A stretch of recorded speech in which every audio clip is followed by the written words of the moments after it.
Bam, we're live. Heidi Kroom, my sister won the European Ironman championships. Really? Is that true? Crazy. Crazy. Good morning. I was reading the comments on YouTube this morning. It's always interesting after, the YouTube grows like at 10 subscribers a day.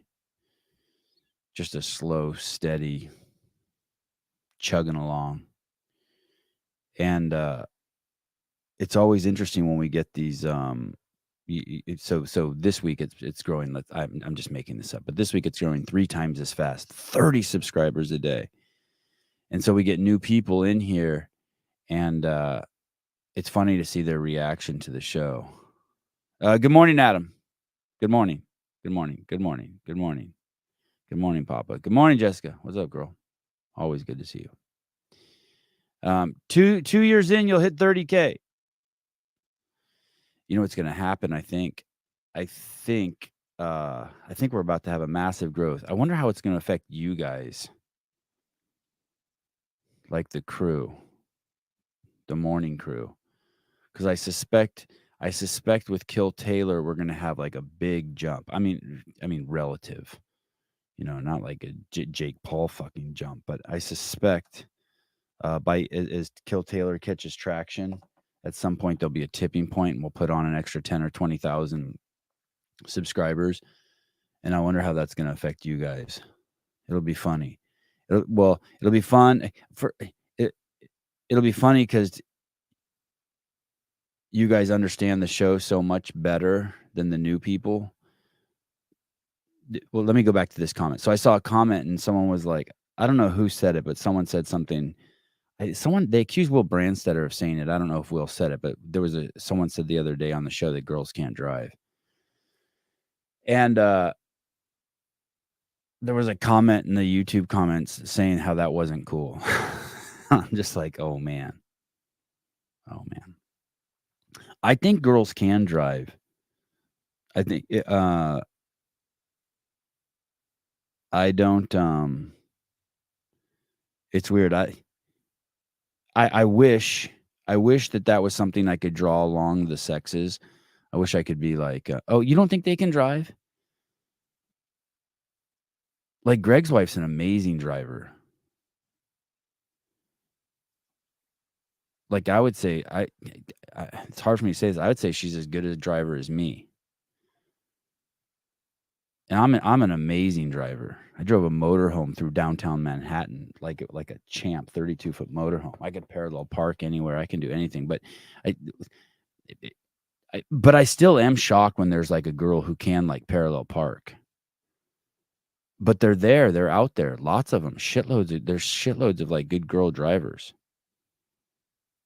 I can drive, especially a stick. Yeah. I don't know what to do with that one. I won't forget y'all when I get famous. Maybe I just have to do a special show just for this guy. Let me see what Seema says. Males on average have better. Oh, by the way, Seema, I thought you look. If that was you who popped on the camera, you look beautiful at the semifinals. If you were there, I saw you pop on. Did you dye your hair blonde? You looked awesome. Males on average have better spatial awareness due to surveying the horizon for predators. Oh, interesting. I drive a mean stick. I wish I still had a stick. I drive a mean stick. I mean, I don't know this, but I would guess, based on my discrimination and prejudice, that probably black people, melanated people, are better drivers. I don't know why I think that, but I would guess, especially black women, I would guess are better drivers than white women. I don't know. Oh, that's gray. Wow. Well, you look beautiful when you popped on the screen for a second. Anyway, Some I don't know what's gonna happen. Those people are gonna have a steep learning curve. I'm guessing for I just made this up yesterday. I was talking to Souza. I'm guessing for every 30 subscribers that jump on, um, I'm guessing for every 30 subscribers that jump on, uh, we'll lose 15 because something will be said on here that upsets them or you know what I mean? Which is fine. I don't care. Uh, Pat Lang, white people are the best drivers. Black people suck. How many black dudes you seen on the NASCAR? I don't know. I disagree. I don't ever what's interesting is I'm never like, "Wow, that guy's a really good driver," and then pull up next to someone and look in the car. But I do that with shitty drivers, you know what I mean? Like, unfortunately, I've seen this phenomenon more and more. I don't ever remember seeing it in the first 50 years of my life, but in the last 2 years, I feel like I've seen a dozen people, getting onto the freeway, and they stop on the freeway entrance because they're unable to merge in. That's crazy. You should have just your driver's license taken away if you do shit like that. That's so fucking dangerous. And, every time I've seen that, it's an Asian person. So, like, I do think that, like, for some reason, I do think Asians are worse drivers. I always thought living in Berkeley's a very cerebral town, right? It's just people trapped, taking offense to everything and trapped between their ears. And I always thought the town I grew up in had the worst drivers of anywhere I had ever seen. And those were all white people and old people. Berkeley has shitloads of old people. So expensive to live there. Anywhere it's crazy expensive. You get a lot of old people. I'm guessing like places like Naples, Florida, the drivers must be so bad. Renee, really proud of all your work, and I cannot wait for Kill Taylor. Thanks, Renee. I feel pretty proud right now too. I'm in a weird mood this morning. Last night, my electric water heater stopped working. It didn't. It's like a couple days ago, it stopped working, and I got out a screwdriver. I dug out my Phillips screwdriver and I took it apart, and it said error 45. So I googled what that means. I have a Norwitz or something electric heater. I put that into Google, Norwitz error 45. I took the electric heater apart. It said that there's error 45 means that there's either condensation or water buildup. So I took it apart. I took off the cover and then there's a circuit board. I took that off and I couldn't see too well in there, but on the bottom, inside the bottom of the water heater, the electric water heater is like a box. It's like 3 feet by 2 feet by 2 feet and it hangs on the wall. And so I took the cover off and the circuit board's on the bottom. I took the circuit board off. I guess that's like the brain of the unit. And then I was kind of trying to like look at the bottom and I saw a little bit of water built up in the bottom. So I took my leaf blower and I blew it in there and I blew all the water out the back and I turned the water heater back on and it worked. And I was like, honestly, I was feeling like so manly because my wife's like, the hot water's back. Thank you. I was like, oh, that's awesome. Oh, motherboard. Is that what that thing is? The motherboard. Yeah. That thing. And then 2 days later, last night, my wife goes, "Hey, there's no hot water again." And I went in the garage and I looked at it and I took off the cover and it was just there were shitloads of water everywhere. So whatever it wasn't condensation and I knew it wasn't. And the leak had gotten worse and it was just like a steady drip now. So even if I blew it out with the leaf blower, I couldn't get it working again. I mean, I didn't even try. So I called the cross-fitting plumber, Raphael, here in town. And he says he's coming over in the morning, but I didn't get to shower this morning. I was thinking, God, I've never not showered before a show. And it sucks. I need to shower.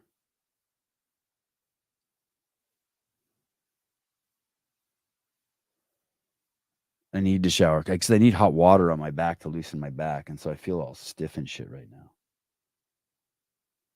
Oh, awesome. Oh, who's this? Shelby. Yeah, let's do it tomorrow. What times do you have available? Oh, Shelby. Oh, awesome. I think Shelby Neal's going to come on tomorrow morning.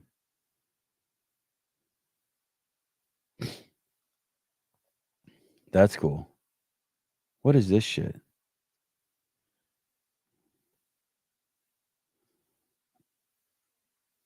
Hold on. I have to take a break. What is this? I haven't watched this yet. I don't know what this is. I'll share it with you guys as I watch it. I would hire anyone in the trades that began their name with the CrossFitting. I know, me too, right? In all fairness, this guy came over to my house, I don't know, 5 years ago, and he's a plumber in the area, Raphael, and we were talking, and I talked him into doing CrossFit, and then he started doing CrossFit, and he's been doing it ever since. Kinda cool, right?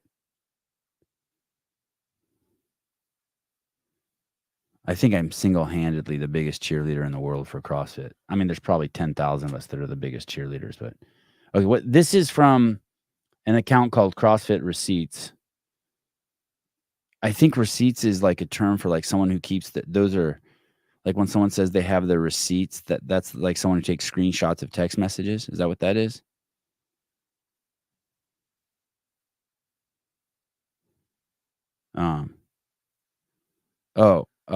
What is this? Hold on. What the fuck? There's too much shit going on. Answer the question, coward. Is that for me? Oh, Sevi, what's the longest you've gone without showering? I really like showering. I usually will take if I take 3 showers in a day, it's not unheard of. I really like showering. I don't know what the longest. Not very long. I mean, maybe I don't know. I really like showering. Okay. Here we go. I don't know what this is. It says CrossFit receipts Taylor self misses cut and is beat by 33-year-old training think tank athlete Travis Mayer. Oh, I wonder if this is hating on Taylor. Let's see what this says. Let's watch this. I think he definitely didn't stand a chance even from the start. All right. Taylor, what did you think? Training think tank sucks cock. I know they're going to be listening to this, but they suck dick. Your guys' blog program is poop. So Kyle, if you want to get fitter and you want to learn how to do GHDs like a man, we're right here, Sentinel Training. Oh, Caleb, hi. I heard Stefan clips things and tried. Hi. How long have you been there? 10 seconds. Oh, good. Shit, that was weird. For a second, I thought I pulled up like an old screenshot and you were there. Good to see you, dude. Good to see you. You're back home. Yep, back at the shop. All right. This is I'm sure I haven't heard this clip before, but this is Taylor saying training think tank sucks cock. I don't think Max El-Haj or that Brennan guy actually have ever touched another man's penis. Just I have no, that's just like complete stab in the dark. I don't know. That Brennan guy kind of. There's probably a lot of dudes who want Brennan. No dude wants Max El-Haj to touch his cock, but that Brennan dude, he's got like gorilla hands, doesn't he? Probably. Yeah, that makes sense. But that Brennan dude, I'm sure there's tons of dudes who want him to touch their cock, but I'm sure there's tons of girls who want him to touch their vagina too. Oh, I've seen it. Guys and girls swoon around him. Oh yeah, big time. Yeah, he's something special. Okay, I might even get more. I might even have more girl fans than Max El-Haj. Oh wow, you think? I don't know. I didn't really like your response. You think Brennan's touched cock? There's no way. I think it just rains vagina on him. That he's pretty masky. He's like if Barbie's boyfriend had testosterone, he's like Ken, but like the, I don't know, like the version that's like straight. Okay, let's see. Here we go. MZ people. Good. I like being TMZ, dude. Howard Hunter Matt, what do you think of Kyle's work there? Oh, it was Taylor. I think he definitely didn't stand a chance even from the start. All right. Taylor, what did you think? Training think tank sucks cock. I know they're going to be listening to this, but they suck dick. Your guys' blog program is poop. So Kyle, if you want to get fitter and you want to learn how to do GHDs like a man, we're right here, Sentinel Training. Careful, dude. I heard Stefan clips things and tries to TMZ people. Good. I like being TMZ, dude. How would Hunter what do you think of Kyle's? That's a reference to Hunter McIntyre thinking I TMZ'd him or whatever. Unreal. Okay, and then the next post is Travis took a 9th, a 13th, an 8th, a 21st, and an 8th at semifinals. Oh, okay. So Travis beat Taylor in the first workout, in the second workout, in the third workout. Taylor beat him in the fourth workout. Travis beat him in the fifth workout and in the sixth workout. Two of the workouts they were pretty much tied. Yeah, it was a good matchup. Yeah, that is a good matchup. I think they finished like neck and neck on the sixth workout. They're like right next to each other. Travis got what was funny is last night when I was doing the debrief with Taylor, Taylor said, "Hey, I knew Travis was going to miss that first lift," which is weird. Really? Oh, look at Andrew. Holy shit, I predicted the future with this getting clipped. Did you predict it or did you inspire it, Mr. Hiller? Mr. Hiller. When people call him Andrew, it's weird. Yeah, Mr. Hiller's weird too. Should just be Hiller, right? Right. Okay, and then some guy wrote, Taylor didn't even think he was going to compete this year, so Taylor is daddy. Okay, and then Taylor writes, sheesh, 3 likes and no comments. I'll help boost your engagement for having some balls to come after me. Just remember, when it gets uncomfortable, you started it. They're probably too busy searching for Sentinel athletes that qualified for the games this year. The goal of Sentinel is not to send athletes to the games, and I hope it stays that way. Don't be jealous of Taylor's success as a coach. I'm just here so Taylor can help boost my engagement. Oh, is it Mike Needleman's account? Who's Isn't Mike he a Needle? TTT guy? He's the training think tank dude. Oh, he is? We'll Yeah, go he to his trains account in a second. You sound like a little butthurt. Maybe Kinyon Labs will send you a red light butt plug to heal your wounds. He won't get that dude. He won't get that. He won't get that dude. No one from the camp does. They think competing in the games is all that matters, and the level of success is directly correlated to the athletes you send to the games. Hey, Mike, TTT has had more athletes miss the games than I had compete at semifinals. Also, have you ever heard of street parking? You have a brain the size of a fucking sunflower seed. I don't know enough about that tool to formulate an educated opinion on it, but from the little I do know, I don't think the juice is worth the squeeze. Oh, the red light butt plug, is he referencing? Probably. You never know. You might want to try it out. I think if any comp blog program thought success was based on games appearance, then I don't think any would do well given the ratio of games to non-games athletes. I'd also argue that companies that have more athletes overall following their program would have more athletes qualified, not qualify for each stage of competition than a program that has less overall, correct? That's true. He's basically saying if you have 10,000 people on your program, you're obviously going to have a shitload that don't qualify. Right. I would think Mayhem and more athletes missed the games than any other company had competed semis. I've heard of street parking, and I think they do a great job. Taylor Self, why is your default response to attack people? Are you not emotionally mature enough to have a debate with people, or are you doing it to try to get attention? I don't think it's an or. It should be and. I think Taylor's both. Why can't Taylor be both? He's not emotionally mature enough, and he wants attention. Why can't it be both? Inclusive. Yeah, you asshole, Jaycock. That's a great name. That's a girl. Her last name's Adcock. Oh, that's great. Stop thinking you're not good at it. Taylor, Jaycock, did you read the first comment from Mike?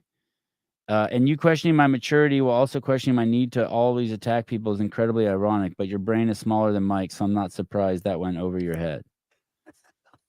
Mark Fuentes, Taylor Self, pretty sure you say TTT sucks is the definition of starting it.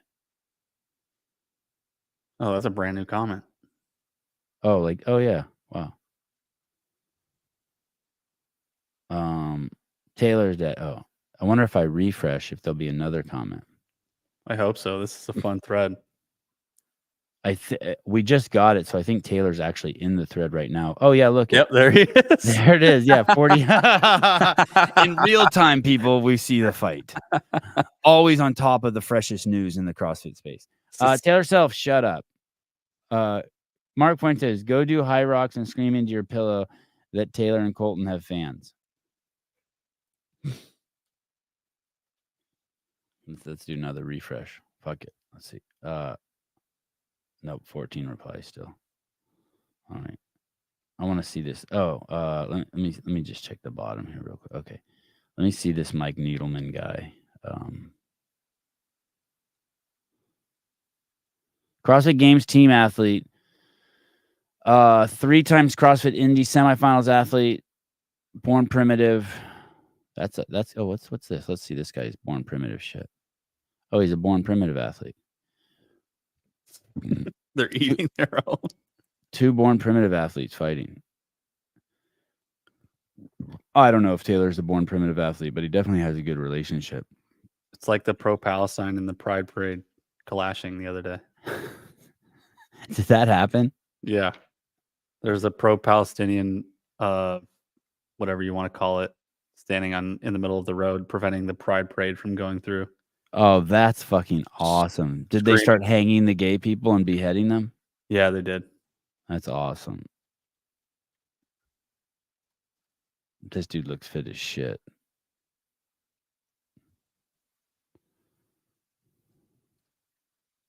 This dude looks like he could be from a neighboring country of mine. He looks like he could be like Iranian or something. Oh, yeah, you're right. Well, that's a cool photo. Oh, he's a High Rocks guy. Oh, maybe now. You realize you couldn't make it to the games. All right. Where was I? Where I got derailed. Queers for Palestine. Anti-Israel marchers led by Queers for Palestine blocked Philadelphia gay pride parade. No pride in genocide. That's amazing. Anti-Israel. Wait, let me see. It was gay. God damn, people are fucking weird. Anti-Israeli marchers led by Queers for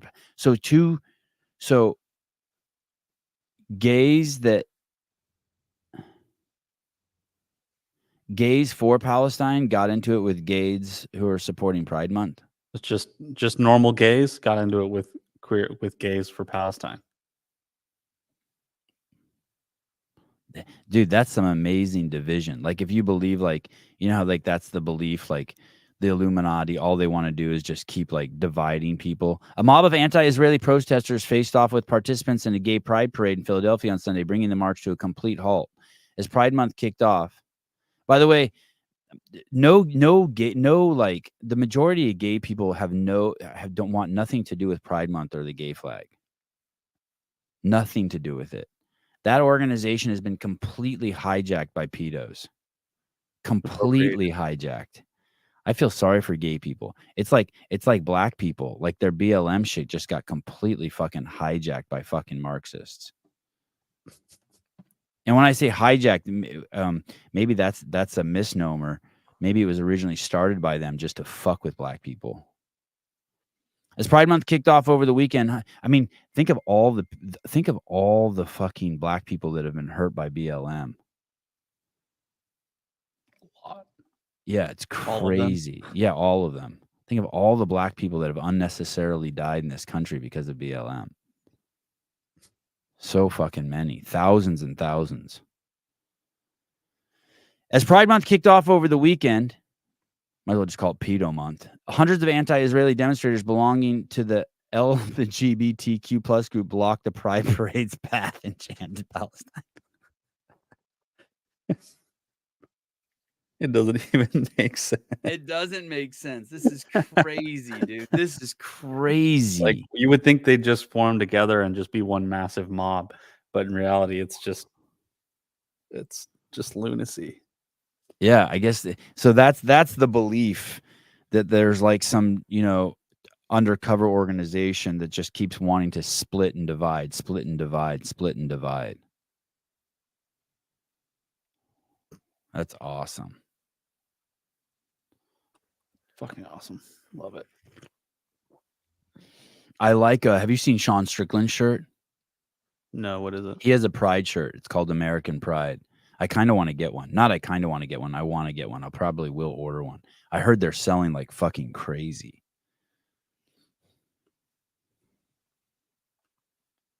Not this one. I'm seeing I live in a really, really fucking liberal spot. Like crazy liberal. Okay. And but I've seen now pickup trucks with American flags and Let's Go Brandon flags driving around my town. No shit. Yeah, it's a trip. When I was in Kansas City, my wife and I started playing a game. So we were just walking. Apparently, Kansas City is very liberal too. We didn't notice that. We didn't notice until we got there. But we went to like a farmer's market, Mm-hmm. and you just have a bunch of people like obviously selling vegetables and meats and whatever else you sell at a farmer's market. Well, there's also a few tents that were just selling like Goodwill stuff. Like they had went to Goodwill, bought a bunch of old school clothes and marked them up like 300%, started selling them to fucking ding dongs that didn't want to go shop at Goodwill. Yeah, rich hippies. Yeah, right. And there were just slews of colored hair people and just people that didn't look normal. And so my wife and I started playing this game where we would both look at each other and we'd see somebody, look at each other and say, it was either boy or girl, gay or straight, or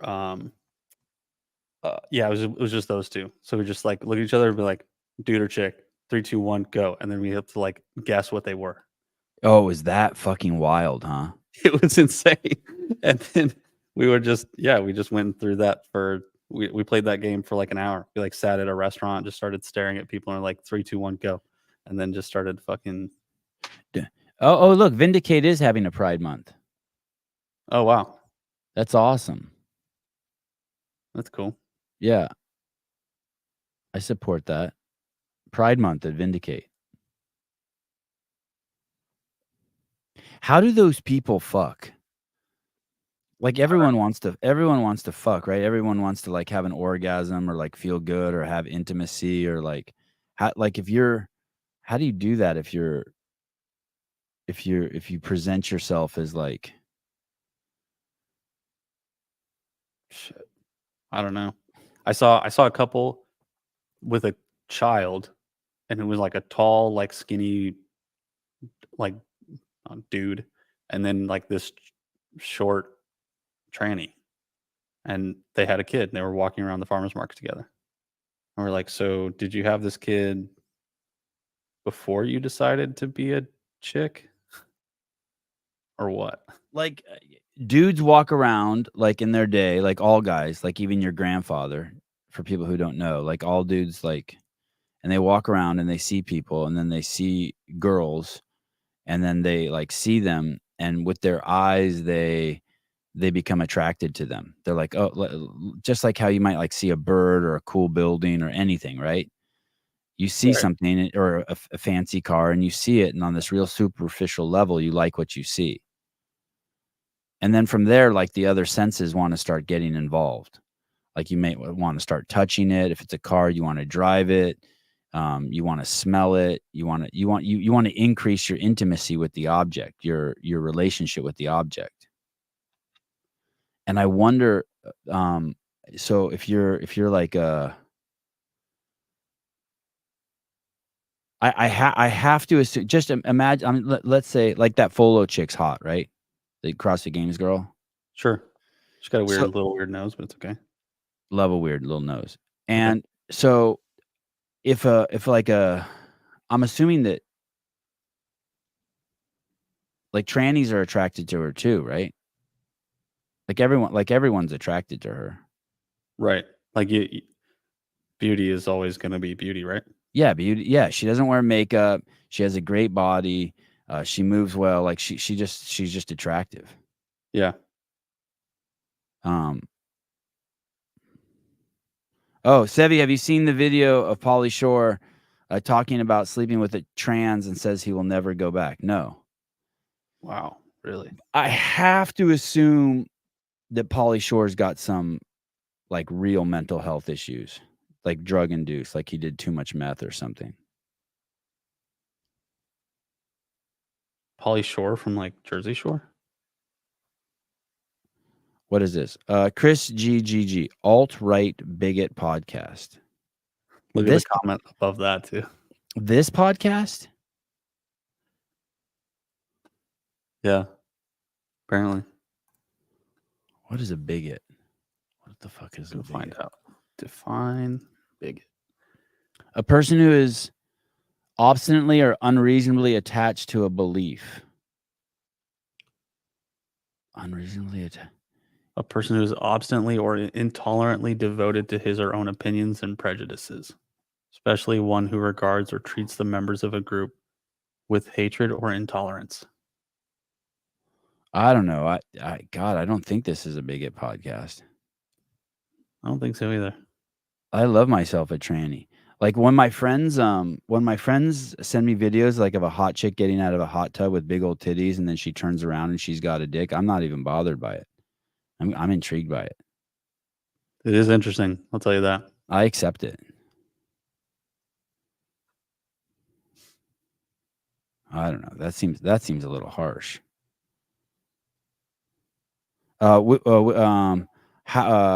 This comment? Yeah. Why is how anyone fucks any of your fucking business? Why or how any of my fucking Why is how anyone fucks any of your business? What's JH Jesus H Christ?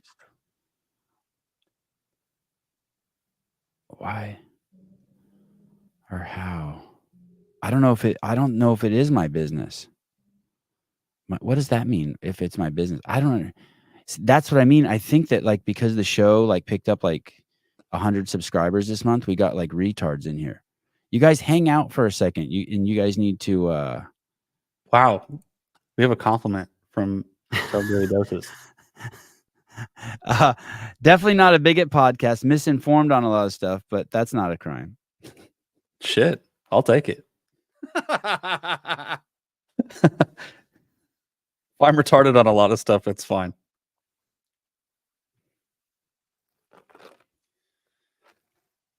I don't know. The same way it's my business that if my water heater doesn't work, I'm out here. I'm not really in the fucking business now, but I used to be in the fucking business before I got married, and like I want to know like why or how people fuck. Let me ask you this: why or how is it not any of your business how people or what people are attracted to? Don't you want to know? Like we're all people here. Aren't you curious? How is it not your business?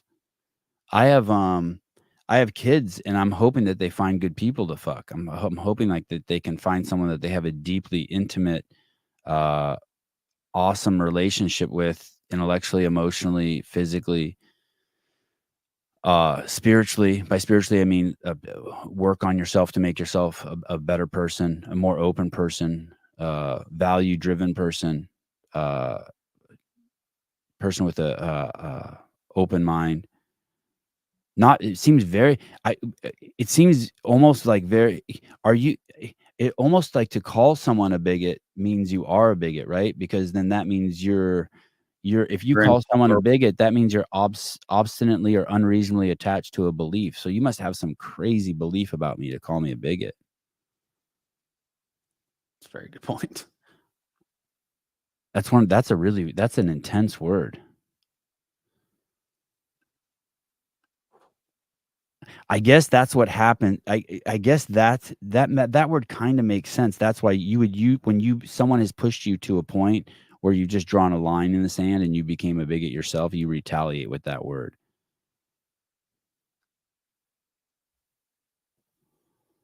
Clock. Hi.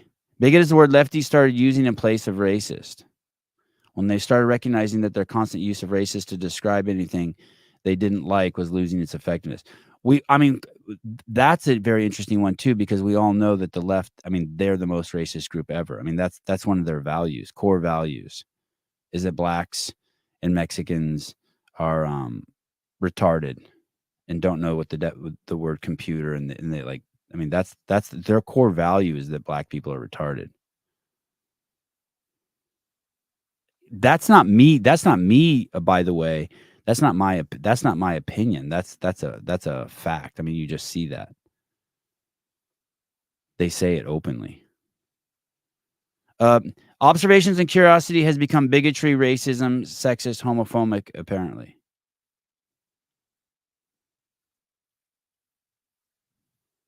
I don't watch any like tranny porn or gay porn or anything like that.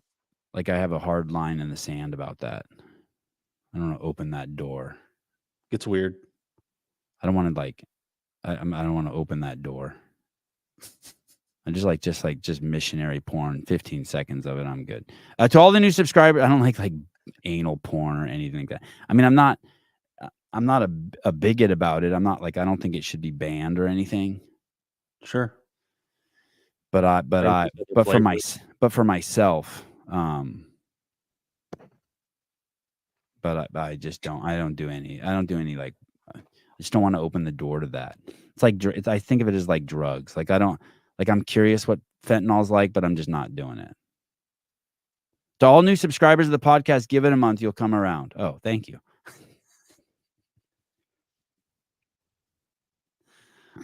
Bigot. What's alt right mean too? I gotta need to see what that means too. Alt right. The alt-right, abbreviated from alternative right, is a far-right white nationalist movement, a largely online phenomenon. Oh. Dude, we're going to have Shelby Neal on tomorrow. She's black. Does that get us any? That should get us some street cred, right? Yeah. I love it how people say someone said yesterday she's half black. I don't think that's like a term anymore. It's like I'm quarter Mexican. I'm still Mexican, right? No, only blacks get full if you're a little bit black. There's That's racist. Oh yeah, I was reading when the Nazis were like trying to figure out how what to do with the Jews, like how much was too Jewish, like before they killed you. Okay. They I was reading this book early on in the show. I had this author on called Sam Apple, and he wrote a book about Otto Warburg, a guy who was nominated for 2 Nobel Prizes. He actually won 2 Nobel Prizes. He was only allowed to collect on one of them, and he was a homosexual Jew living in Germany during World War II. And he's the father of photosynthesis. He discovered photosynthesis.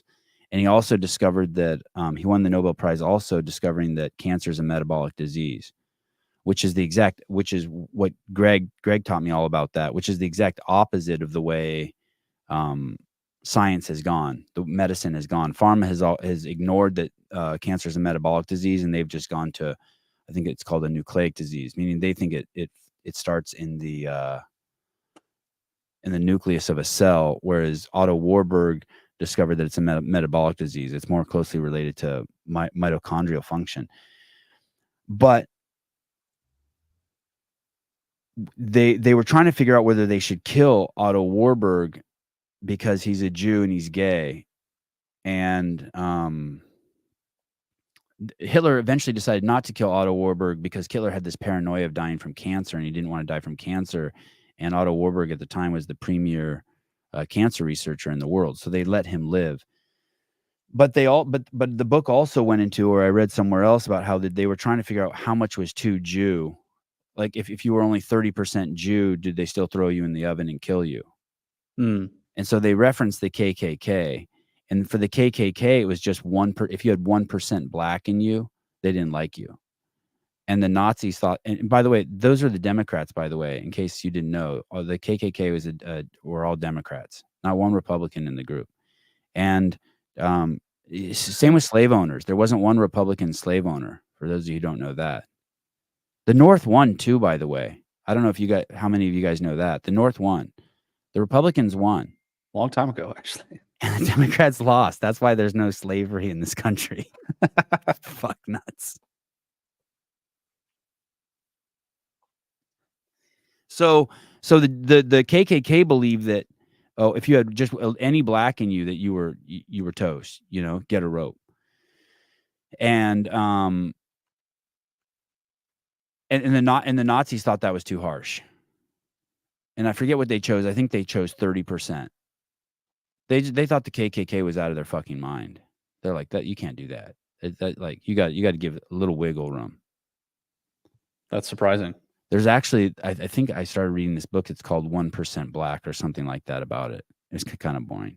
Colleen Fritzl still here, trying to keep an open mind and heart. All right, good. Peace and love. Yeah, peace and love. It's going to probably get weird for you, Colleen. The thing is, Colleen, I'm born and raised full libtard, and in my heart, like I'm full libtard. But I had kids, and when I was young in my 20s, it was like peace and love everybody, walk the earth and love everyone and kill everyone with kindness and love. And I wanted to be like Jesus. I wanted to walk the earth like an ascetic. And then I had kids, and my tolerance for like I don't know, like pedophiles went away. I never thought deeply enough about peace and love. I never thought like, hey, peace and love for pedophiles too. But when I had kids, I started drawing like some lines in the sand. And with that intolerance came other tolerance for other things. So like for my ascetic, characterized by suggesting or practicing a severe self-discipline and abstination from all forms of indulgence. Yeah. A life of prayer, fasting, and manual labor. I don't know if I did any manual labor, but so basically what ended up happening is like my tolerance for some things grew. So when you're a full libtard, you don't tolerate any, like you expect cops to be perfect, right? And when you're not a libtard, you stop having, this is just an example, it's a pretty superficial example, but you stop having tolerance for like pedophiles, and you start having tolerance for cops. So you start like, okay, so their cops aren't perfect, and they walk around with guns, and they do 365 million pullovers a year, and so there's going to be like mishaps and shit, right? Sure. And but so my tolerance for something. Cave Dastro became a YouTube member. Awesome, thank you. I'll show you, Colleen. There's this great video of a libtard waking up on that I posted. This lady's crazy. If you go to maybe should I play it since you have ass internet? No, I can try. Okay. This lady. What's her name? Eggman, Susan Eggman. Total fucking complete libtard like myself. She woke up. So basically, what's happening with Democrats is this: they're so racist that they only see people by skin color. And so their whole thought is, we don't want blacks and Mexicans in jail because they're disproportionately jailed. And so let's let them get away with all crime, and that will fix the problem. Right? So that's what's happening in California ever since George Floyd. It's basically like, it's just a free-for-all, especially if you're a minority. You can just do whatever you want. Gay men can walk around naked now. There's a tolerance for pedophilia. There's a tolerance for genital mutilation, child genital mutilation, because they've hijacked the gay community. There's a tolerance for black people running into stores and stealing. There's just this crazy tolerance for all this stuff.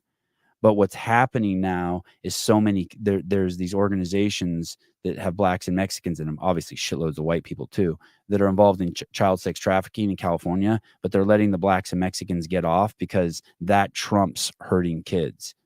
And check this out. It's a little long, but listen to this. This is pretty wild. I mean, and this lady's as progressive as they get. Okay, here we go. Thank you, Senator. Senator Eggman. Thank you, Mr. President and members. I'd like to say, as a progressive, proud member of this body for the last 12 years, I'm done. I'm done with us protecting people who would buy and abuse our children. I'm done. I don't want to send more black and brown men to prison. I don't want more people in prison, but I don't want people buying girls. I don't want people buying little girls anymore. And I'm tired of saying it's okay and that we have to protect the men who do it. As a mental health professional and as a social. And we see that happening everywhere, right? The society has gone to protecting men at all costs if they belong to a minority, even if they're hurting and raping kids. And so at some point, what's going to happen to you if it hasn't, Colleen, it'll either come home to you, something bad will happen to you, and God, I hope not, because it didn't have to happen to me, or you'll wake up and you'll be like, wait a second, my desire to be a racist, I'm going to let that go. You'll start thinking more clearly, and I will I'll just start seeing all people as individuals and equal. And I'll start building some core values. That's another thing too. Democrats don't have values, so that's another thing that happened to me. When I had kids, I started getting values. Okay, go on. So basically, she's done with protecting black. She thinks she's still okay with being racist. Like she accepts the fact that she's racist, but she can't accept the fact that her being racist is causing kids to be raped and be sold, little girls. Hey, caller, hi. Oregon last week, or Portland, whatever circuit court runs it. So they've been out, property values supposedly going up. So a public defender can't afford to live in Oregon. And so if you're detained for any crime, violent or otherwise, you're supposed to get a lawyer within 7 days.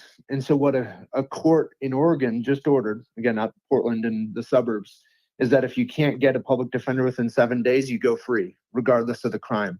And so just over the weekend, they released over 200 people who had been arrested, almost all of them legitimately, just because the policies that the Portland city government had instituted meant that public defenders, lawyers, couldn't afford to live there. They created a policy which produced a dearth of lawyers. And then the court ordered that because there weren't enough lawyers, these criminals got to run free. So they become the party of, supposedly respecting constitutional rights, all the while criminals literally walked free. That's coming to San Francisco too, by the way. And by the way, just so you know, these are like real criminals, people. These are like people being charged with rape and murder and like some really fucking heinous shit, home invasion. Yeah, two guys who robbed a bike store with guns, got in a shootout with the owner, released just over the weekend. Not as a technicality of a legal case, but just because they couldn't get a lawyer in time. Yeah, it's amazing. Oregon defendant without lawyer must be released from jail, U.S. appeals court say. Right. Federal court on Friday upheld a ruling that Oregon defendants must be released from jail after 7 days if they don't have a defense attorney. It's the decision of the Ninth Circuit Court of Appeals called Oregon's Public Defense System. So the Ninth Circuit has jurisdiction over, I think, most of the West Coast and much of the Mountain West too. As of Friday, more than 3,200 defendants did not have a public defender. A dashboard from the Oregon Judicial Department showed of those 146 people were in custody, but fewer people were expected to be impacted by Friday's ruling. Man, Oregon needs an additional 500 attorneys. Oh, God. Shit, dude. Oh, But it's interesting because they rezone certain areas where you could say buy an affordable condo or an apartment, and they rezone those for public housing. And so only only certain kinds of people can live there. But a young lawyer just out of law school wanting to do the right thing certainly can't anymore. And they're not poor. They're not a racial minority, let's say. I So have Trulio, William. I have Trulio, Trulia, like notifications from the Portland area, and it's crazy how expensive the homes are there. It boggles my mind. There must be so much money up there. Wow, Ninth Circuit, Washington, Montana, Idaho, Oregon, California, Nevada, Arizona, Alaska, Hawaii. There you go. And 2 places that I don't even know, Guam and something called MP, something Marshall Island. I don't know what MP is. Some row of islands. Hawaii, and something called MP. Damn.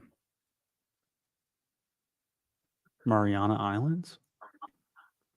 Is that what it is? That's my guess. Where's that? Is that out in the Pacific somewhere? Yeah, it's actually probably closer to Japan than it is to us.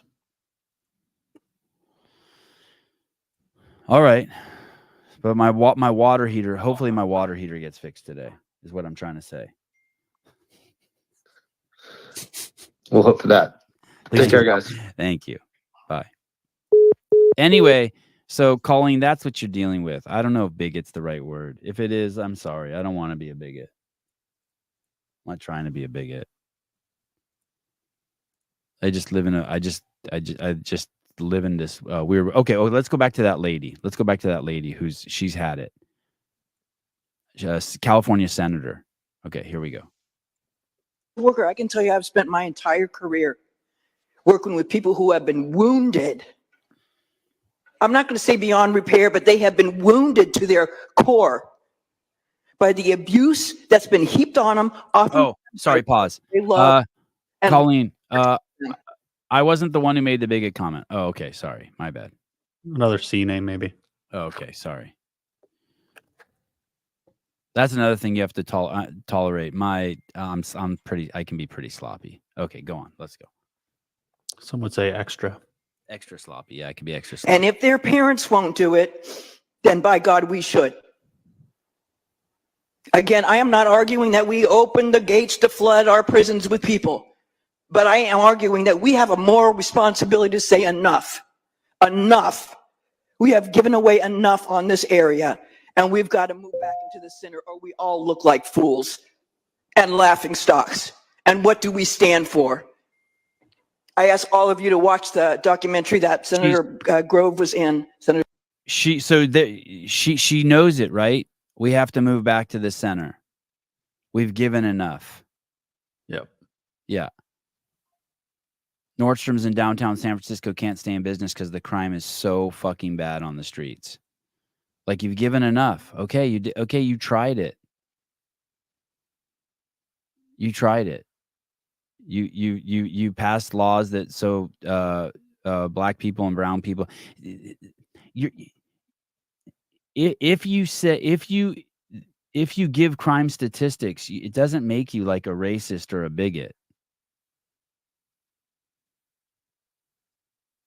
If you confuse correlation with causation, it makes you an idiot. And that's the real problem. Like, if someone wants to take a stand and fight somewhere, the stand is that, hey, black skin doesn't make you a criminal. And it's a statistic that's a correlate that's that dumb people have think is causation. That's where the talk should be, to educate people. But to just not put people in jail because of the color of their skin is crazy.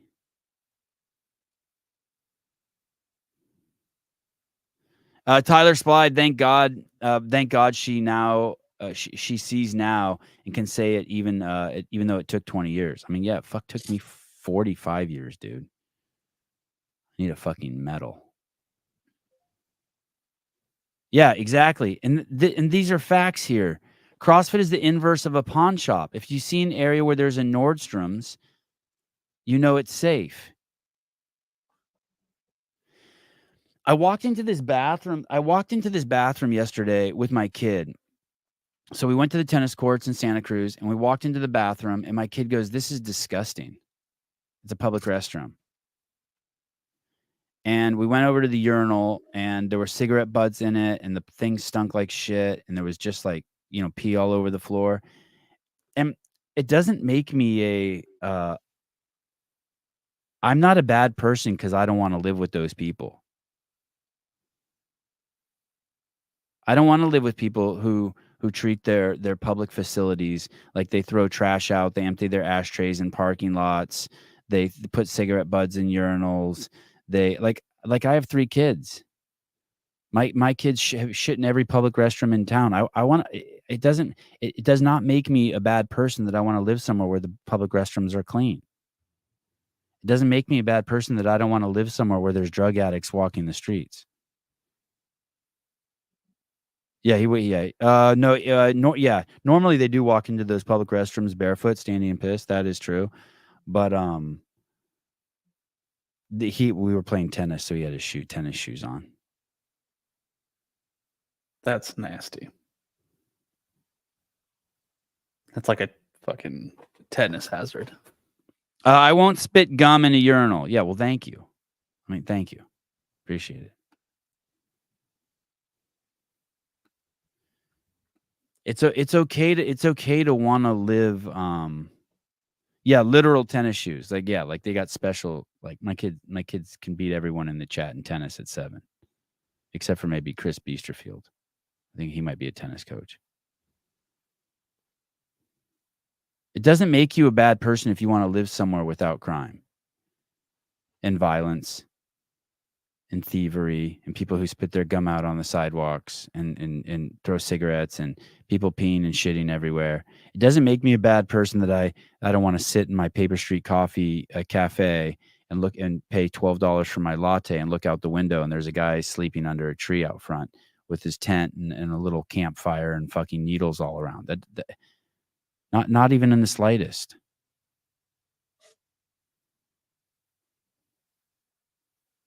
So anyway, that's where I'm at for you new guys.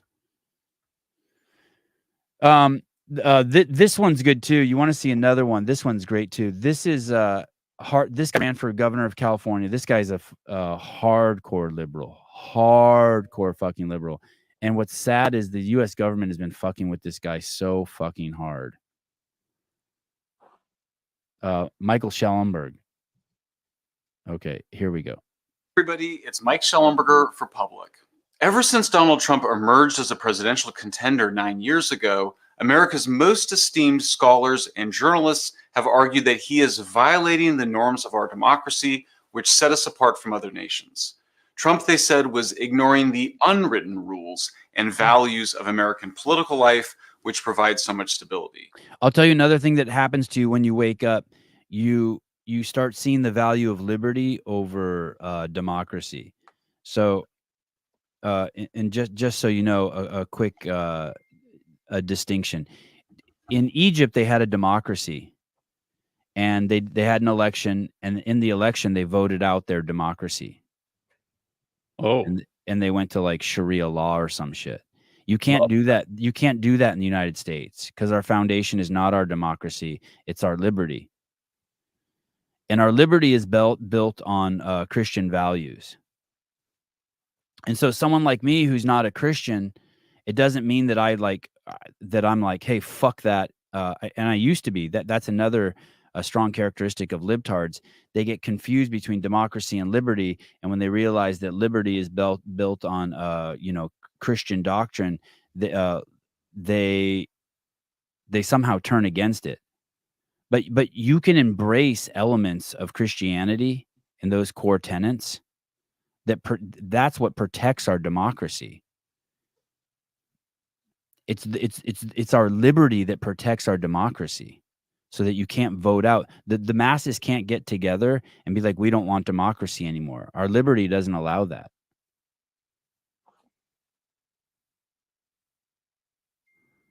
Broken Jacko. We live in a constitutional republic. Yeah, let me explain it my way. I like my way. Clock. Schellenberger assisted Matt Taibbi in covering Twitter's material on government censorship that Elon Musk gave them access to. Enemy of the state now. Yeah, hardcore liberal protecting our liberty for freedom of speech.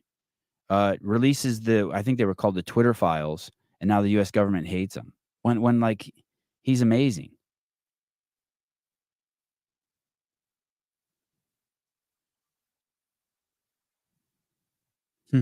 Yeah, Bianco. Yeah, he's a great dude. Did you see the Riverside Sheriff Bianco video? Yeah, he's a great dude.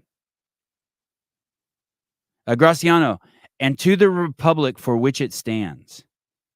And so when you hear this thing that says that there's a threat to democracy from the left, I mean, that's just complete fucking insanity. They don't even know what they're talking about. That's just all fucking propaganda. Okay, here we go. More from this libtard. Here we go. This guy's a good dude. And that this was evident in his vulgar language, vilification of immigrants, criticism of the press, lack of cooperation with the intelligence community, and his refusal to accept the 2020 election results. And by the way, there's no evidence of him vilifying immigrants. I've gone and looked as much as I fucking can, and I've used ABC News transcripts and CNN transcripts. And when you say that Mexico is sending over its worst people, that does not make you racist. What Donald Trump is proposing is that these countries are getting rid of they're opening their jail cells and their insane asylums and sending the people up here. Trump's disregard for civility and informal customs of the presidency, experts said, was a fundamental threat to our democratic conventions. But the Democrats' relentless efforts to imprison Trump have undermined the rule of law, faith in the criminal justice system, and democratic norms more than anything Trump has ever done. According to multiple credible sources, President Barack Obama's director of the CIA in the summer of 2016 illegally mobilized foreign spy agencies to target 26 Trump advisors in order to claim, falsely, that Russian dictator Vladimir Putin controlled Trump. Did you guys hear that? Like, Shit. That's like known. This guy is a preeminent fucking journalist from the left. It's known. Obama mobilized the CIA in 2016 to go after Donald Trump. Then in January 2017, after Trump had been elected, but before he took office, the U.S. intelligence community falsely claimed that Putin had favored the election of Trump, when in reality, the intelligence showed that Putin had favored Clinton. After taking office, current and former U.S. government intelligence operatives... Of course he favored Clinton. Of course Putin favored Clinton. You think he wants Trump in office? Yeah. Seriously? It's like his biggest adversary. And Democrats falsely claimed that Russian disinformation on social media had resulted in Trump's election, and then went on to work with the Department of Homeland Security to censor social media platforms. None of this is a defense of Trump. He uses extreme and inflammatory rhetoric, particularly around immigrants, that I strongly disagree with. I don't. He was wrong to deny and try to change the results of the 2020 elections. I don't think that was wrong either. I don't think questioning the election is wrong. And I think people are right to fear that if he were reelected, he could weaponize the government to exact revenge on his political enemies. I think that's true. Isn't that what they're doing right now anyway? Yeah. I'm not saying two wrongs make a right, but I would find it. I think his team is already getting ready to like those 50 senior intelligence officials who all signed saying that the dossier was real or whatever.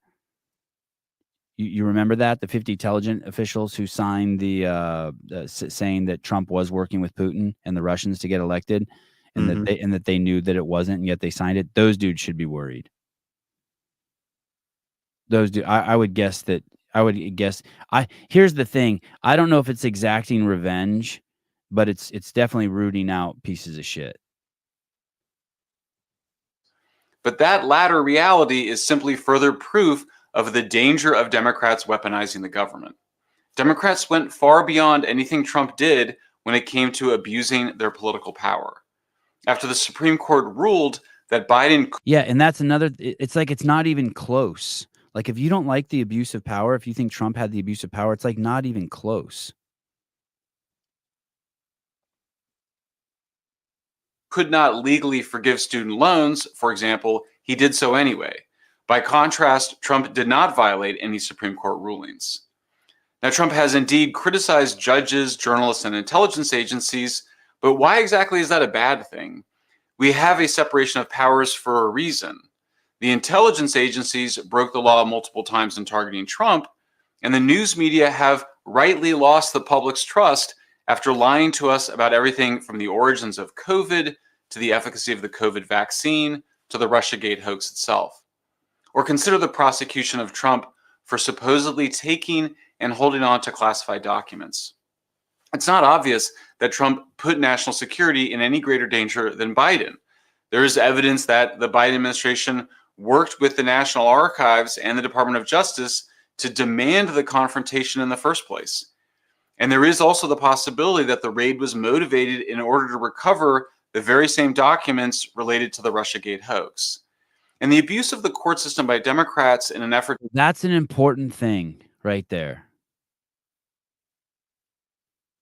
Motivated because they're concerned that the files that Donald Trump had revealed the Russiagate hoax. I don't know if you guys remember the Russiagate hoax, but it was basically saying that Donald Trump was in Moscow and that Putin had video footage of him peeing on a bed at the Ritz-Carlton that supposedly Obama had slept in.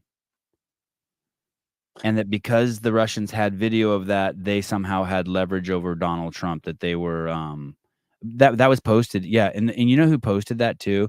The Washington Post posted that story. Oh, no shit. Yeah, I could have guessed that. such scumbags. It's fucking hilarious. It means something. To incarcerate Trump. And so they put that file together to try to make it seem like the Russians had leverage over Trump. And then they were concerned that Trump had proof that the Democrats made that up. And so that's why then the FBI was sent to Mar-a-Lago to get those files back.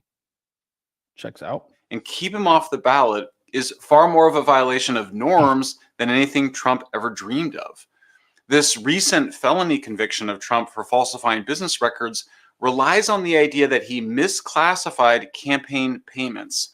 Democrats say, well, nobody's above the law, which is true. But such a statement ignores the fact that prosecutors are constantly making choices about whether to pursue certain cases over others. So, for example, Hillary Clinton was found to have also mislabeled payments related to the famous Steele dossier during her 2016 campaign, but she was never prosecuted. $1 million. She paid $1 million to have the Steele dossier made with campaign funds.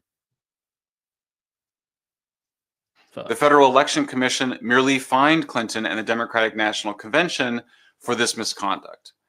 In fact, everything about New York District Attorney Alvin Bragg's recent conviction of Trump is abnormal. For starters, Bragg campaigned on the promise to prosecute Trump. He turned the misdemeanor of falsifying business records into a felony by tying it to election interference. Fuck it. So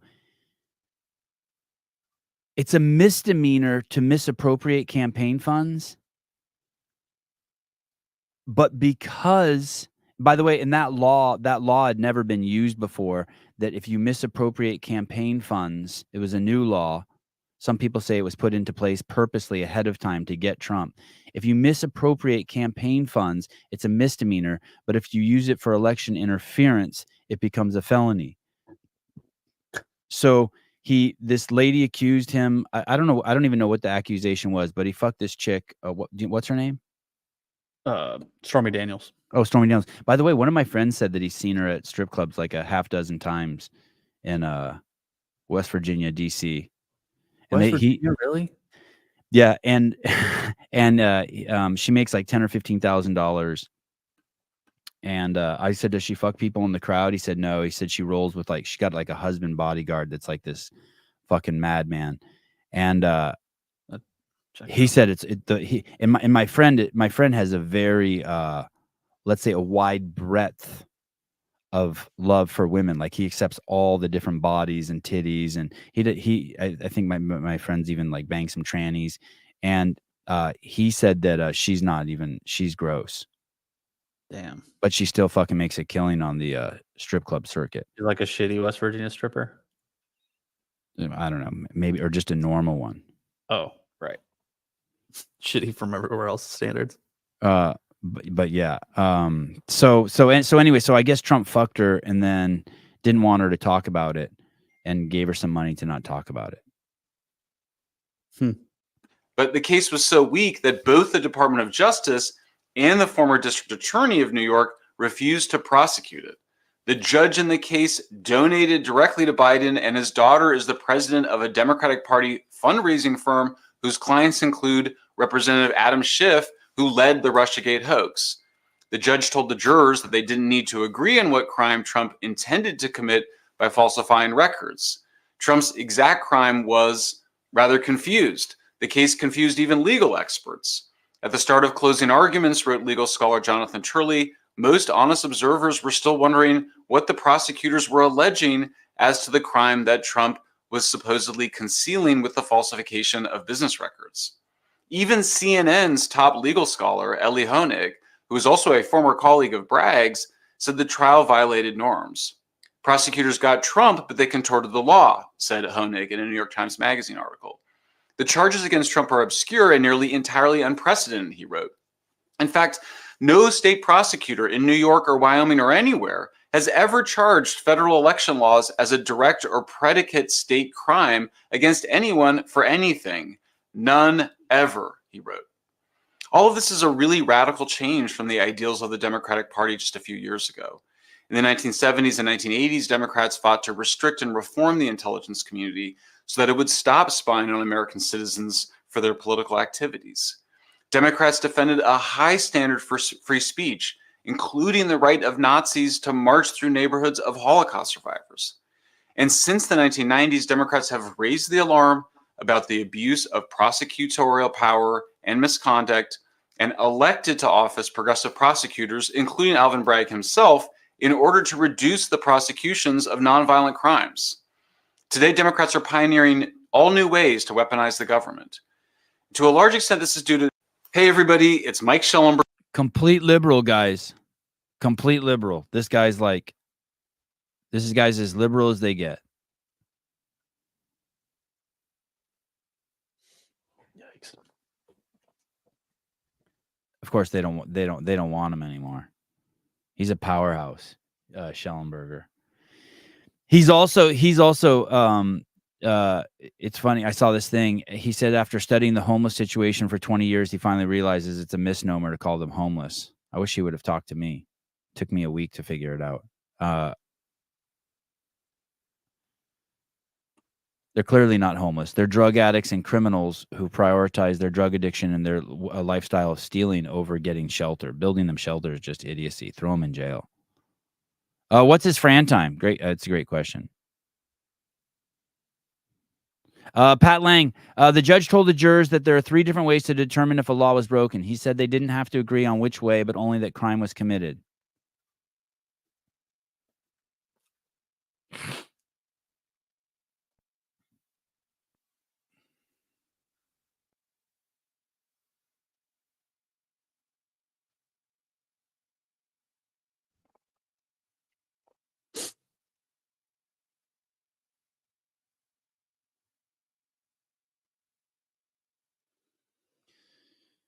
What was I saying about my water heater? Oh, so electric water heater is it was leaking like fucking crazy last night, and so I did an extra workout in the gym last night because I wanted to watch the water heater to see like if it was going to stop dripping.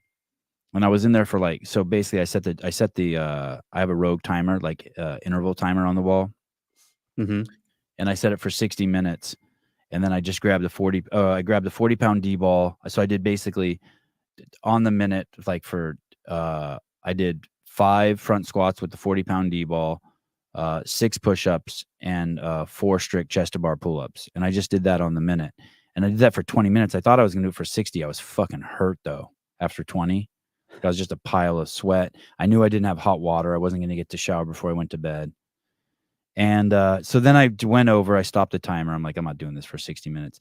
I went over and looked at the electric water heater, and it was still fucking dripping, like drip, drip, drip. And now I have like 6 folded towels stacked under it, and like some of our bath towels too. Like I'm dreading my wife coming in and seeing that. Right? She wouldn't like that. You have a tankless one? Yeah, Okay. tankless. Yeah, just like it hangs on the wall, and as the water goes through it, it just nukes it, I guess. Yeah. So I then I start looking, and there's 4 knobs on it. So I turn them all to off. Okay. And I went to bed. And I woke up this morning and the dripping had stopped. Did you open the knobs up again? No, I'm just going to wait for the crossfitting plumber to come over today. Makes sense. Yeah. Doses is the saying is going off that Schellenberg is misinforming us. Mike, this is pure misinformation. No, it's not. It's not even close to pure misinformation. Unanimity isn't required to determine which way the law was broken. It's been that way since the law was written. This is BS being peddled. No, it's not. You're not telling the truth, or you're misinformed. Yeah, you're right.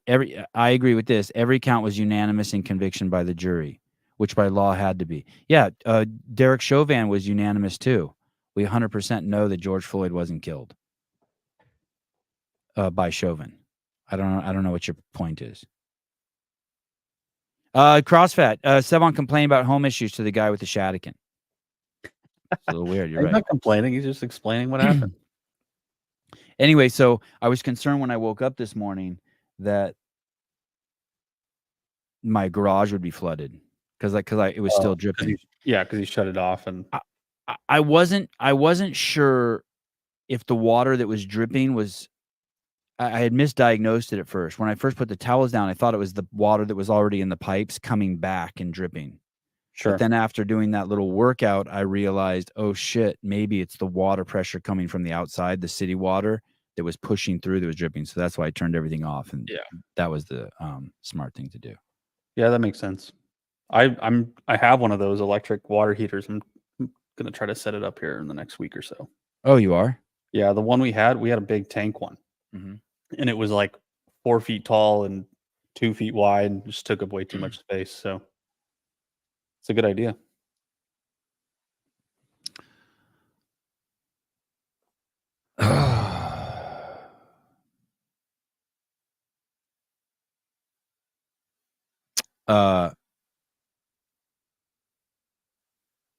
Yeah, that's the thing, Mike. There's just so much to unpack there. It's so bad. Did you witness any issue with the judge, his daughter's profession, the nature of the charges, the court procedure? Yeah, it's all just crazy, unprecedented shit. Hillary paid for the Steele dossier with campaign money illegally, and she was never charged. I mean, yeah, there's just it's endless. Bill Clinton paid off Paula Jones with campaign money, never charged. I mean, yeah, there's so fucking much.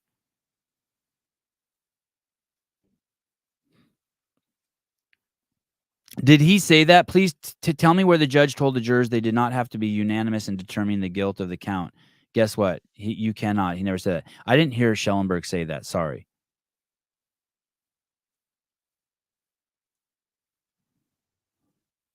I saw that they're saying that Trump's raised $53 million since then, but I don't know if that's true. I don't know. I don't know if that's true, but I suspect I had a libtard friend tell me, hey, I'm going to donate to the Trump campaign now. That blew me away. Really? Yeah, totally.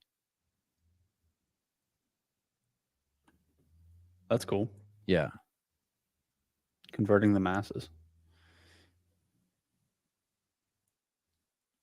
Do you know who John Mulaney is, the comedian?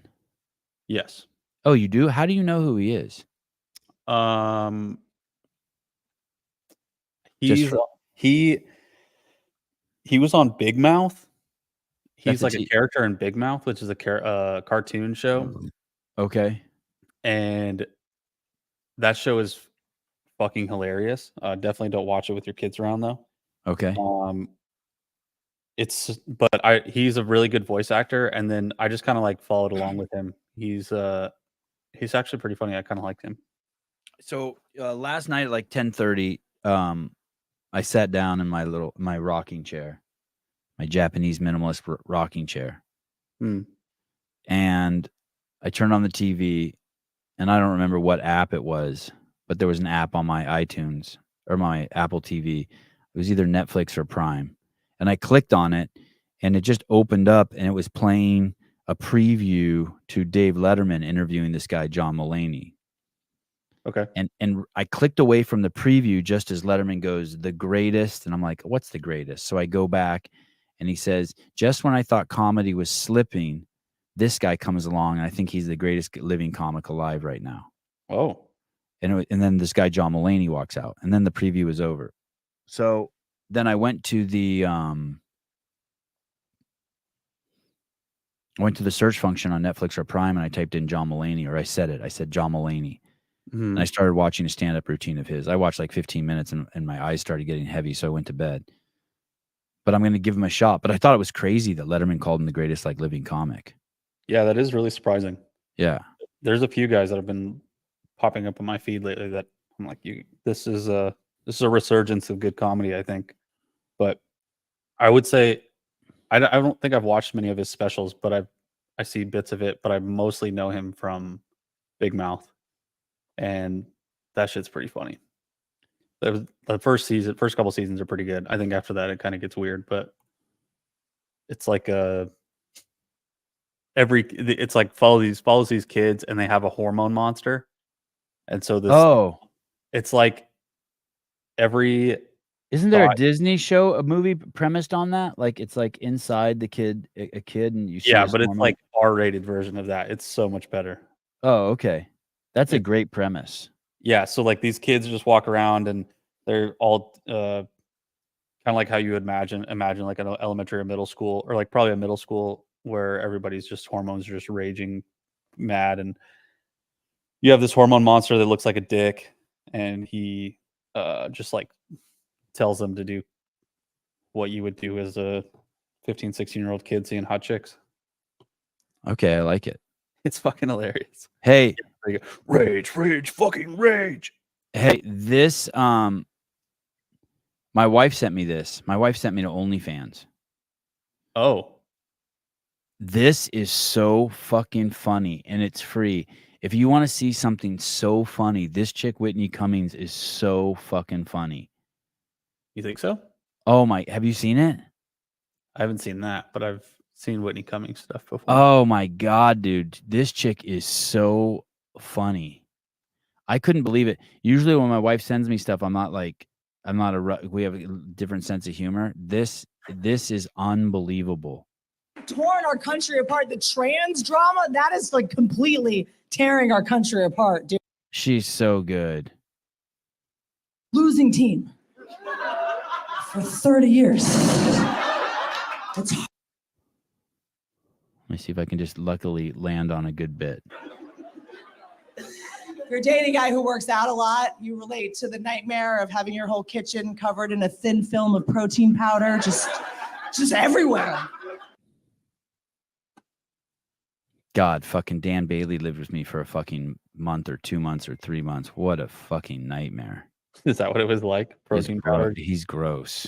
Covering your counters? Yeah. Imagine me. I let my kids walk barefoot in public restrooms, and I think living with him is gross. That's how bad it is. So gross. Yeah. It's pretty bad.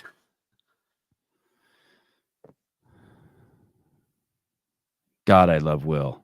At least when me and him see eye to eye. Imagine you were charged with stealing from 3 different stores. This would be the equivalent of the judge saying, as long as each of you think there's one store from which you robbed, then guilty. Shit. Okay. Whitney loves to bash men. Yeah, I don't think my politics 100% align with hers. That's for sure. Dude, I thought she was this. Just give her OnlyFans. It's called Mouthy. Like I was laughing. I'm gonna be honest. I'm on the same page as Cave. I don't find her that funny, but I never. She's Cave. She's awful. Wow.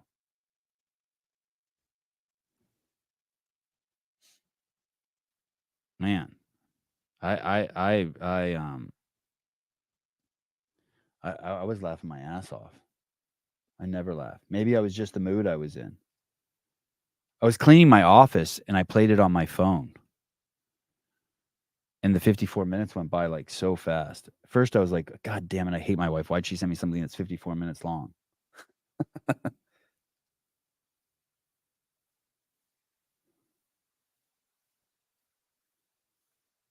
yeah, people are coming after you. There you go. Not a fan. She's annoying. Let's go back. Can we go back over to the CrossFit receipts page? Fuck, I lost it. You want that Taylor page or? Yeah, let's just see if that fight from the beginning of the show has evolved any. Let's see what we got. Yeah, she has huge fake tits. Oh, 21. Wow. When we last left it was only 14. Okay. Keep going. Taylor says, shut up. Then Augustus Link says, Mark Fuentes, go do high rocks and scream into your pillow that Taylor and Colton have fans. Lift Bro Apparel. Taylor, I love that Sevon is watching this drama happen live on his podcast. Mike, Taylor, they're probably too busy searching for the Sentinel athletes that qualified for the games this year. Okay, so this is the first time Mike was trying to be cool. And now he's like, fuck it. I'm going to, like, he took off his gloves with that one, right? Yeah. Okay. Yeah. So Mike's finally like, all right, fuck you. You want to fight a little bit? And then this guy says the goal of Sentinel is not to send athletes to the games, and I hope it stays that way. Don't be jealous of Taylor's self-success as a coach. And then Mike says, I'm just here so Taylor can help boost my engagement. Fair enough. Taylor, Mike, you sound a little butthurt. Maybe Kenyon Labs will send you a red light butt plug. Okay, we talked about that. Then Mike says, oh, what about that long one? Oh, I read that one. He searched you. Why is fighting your default? Mr. Cox says. Miss Cock. Oh, Miss Cock. Did you read the first comment from Mike? Then Taylor says, and you're questioning my maturity while also questioning my need to always attack people is incredibly ironic, but your brain is smaller than Mike's. Okay, we read that. Mark Fuentes, Taylor, so pretty sure you're saying TTT sucks is the definition of starting it. Taylor tells him to shut up. Oh, we already read all this. Wow. Good. I love that Sevon is okay. Fuck. I thought there were only 14 last time we checked. There were. I think these are the most recent 3, I guess. All right. Fight over. Everyone go back to class. Start it up again. Yeah. What are you guys doing? We have a whole show to do. What is this thing? Someone wrote, thanks to Taylor's stunning performance on the last event, my 11-year-old son was able to earn enough points to win our family's fantasy CrossFit league. He was shouting at the TV with such belief and support for Taylor. It was a wonderful moment. Thank you, Taylor, for being an elite athlete and an individual that my son could follow, support, and be inspired by. It was a blast watching you. Aww. Wow, he resonates with the 11-year-old audience. Wow. Taylor, if you're going to have 11-year-old fans, I think you're going to have to remove the word gaping from your vocabulary. Gaping? That's the word? I mean, that's the one always that when he says that one, that's when like you make someone's butthole big, right? I mean, that's one use of it. What? Oh, fine. Time to look up words. Word break. Gaping. I just think of all the words that Taylor uses, gaping is. Oh, it just means wide open, like a gaping hole. Okay, yeah, I know that word. Let me read. Let me go to the Urban Dictionary. This is going to be crazy, I bet. To have your asshole or vagina gaped open by a giant cock or cock-shaped device. To have it suspend. Oh, yeah, that's what I think. Okay. To have it suspended open when something is pulled out. Oh. Gape is a Urban Dictionary word used to describe an extremely awful situation you unexpectedly wound up in, sometimes due to either bad luck or poor judgment. Gape. Oh man, there's gaping in royalty-free images. I don't know if I should click that.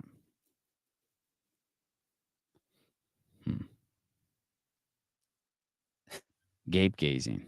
Gazing at the lake, gaping back at me. Gape gazing. Amazing. Oh. Do you think that's a joke? That comment's a joke? I don't know which comment you're talking about.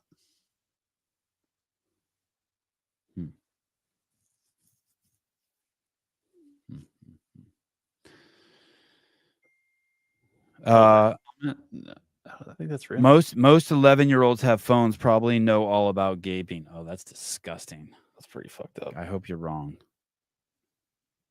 Do you know who Chip and Joanna Gaines are? Chip and They run like the Magnolia Farms. They do like home renovations and shit on like. No. Are you fans of them because of the Shadigan? No, I knew about them before, but I guess I like their home renovation stuff or whatever.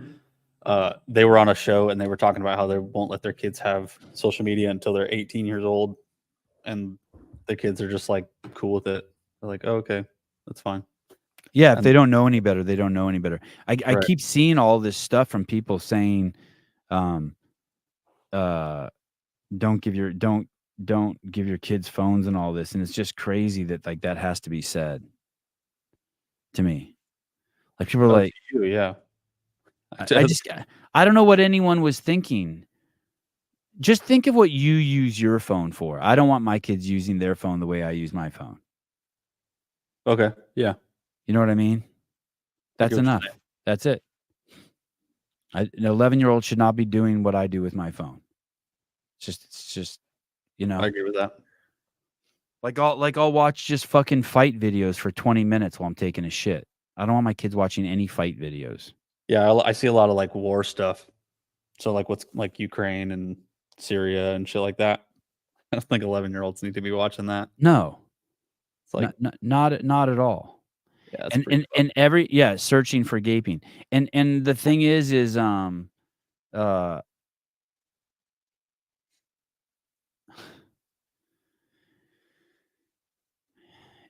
the access you give your kids to, so you give your kids access to a world, but then that whole world also has access to them. That's the part that people are always forgetting about. It's a fucking two-way fucking device. Right. What did someone say? Someone said there was a great comment on here. Oh, Saber and Kelly. My son is the only 11-year-old in class with no phone, and I fear he will hate me. He will. But whatever. Who cares? Who's care? It's fine. Just pull your kid out of school. Sousa. I just found a page dedicated to shootouts in the streets. Crazy. Yeah. Yeah. It's I don't need. Yeah. Kids don't need to be seeing that shit. The one I've become addicted to recently is it's a sports commentator commentating street fights. Oh yeah. Yeah. That's good. It's entertaining. Fuck. So like this isn't cool right here. This isn't cool. This doesn't make me I guess maybe this makes me bigot. I don't know. Fuck, I don't know. I don't know how you guys use the word, but listen to this. You won't even believe this. This is mind and I researched this. This is 100% true. Check this out. Listen to this. So now they won't even let you opt out. School district just north of DC. They said, hey, we're going to have this LGBTQ plus curriculum for K through 5, but even pre-K and Head Start program. That's like 3-year-olds. So when they say LGBTQ curriculum, that's gay sex curriculum. I wish they would just call it what it is. It's sex curriculum. It's like so if I call someone a black person, I'm distinguishing them by their color of their skin. If I call someone a tall person, I'm distinguishing them by their height. If I call someone a gay person, I'm distinguishing them between them based on their genitalia and their desire to have someone with the same genitalia sit on their face. I mean, you guys see that, right? That's like so obvious. If I say distinguish someone by a man or a woman, I'm distinguishing them by their genitalia. If I distinguish someone like with a family name, like sister or brother, I'm distinguishing them by not only their genitalia, but who their relationship to. Like these are all words for quick distinguishing. Why are you distinguishing anything for kids in school at any age based on who they want to sit on their face? It makes no fucking sense to me. And if you're like, well, we need kids to accept those people. Hey man, that's just the parents are going to have to do that. And let me tell you something. It doesn't make you a bad person if you're a straight person and you think being gay is weird. It doesn't make you a bad person to see a dwarf and double take and look at him. It doesn't make you fucking homophobe if you're a man and it makes you uncomfortable to see other men kiss. That's not how the world works. It doesn't make you a bad person. It doesn't make you any less. It doesn't make you a hater. If you're a man and you see other men kiss and you don't think it's odd or you don't, then something's probably wrong with you. Your biology is not set up to think that that's right or wrong. Now, can you intellectually get your head wrapped around it? And is there any reason to hate it? I don't think so. Not even a little bit.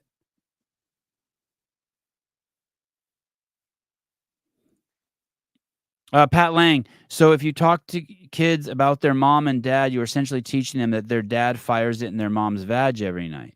No, but you are referencing the couple that made love that procreated the kid. That's what mom and dad is. Your mom is the person whose vagina you came out of. And there's other characteristics that come with mom and dad that aren't related to sex. That's absurd what you're saying. But there aren't other characteristics that come with being gay. That it specifically denotes that one. Like if you say gay person, it doesn't denote whether they're tall or small or happy or nice or clean or dirty or the color of their skin. It doesn't denote any of that. Quit being a jackass.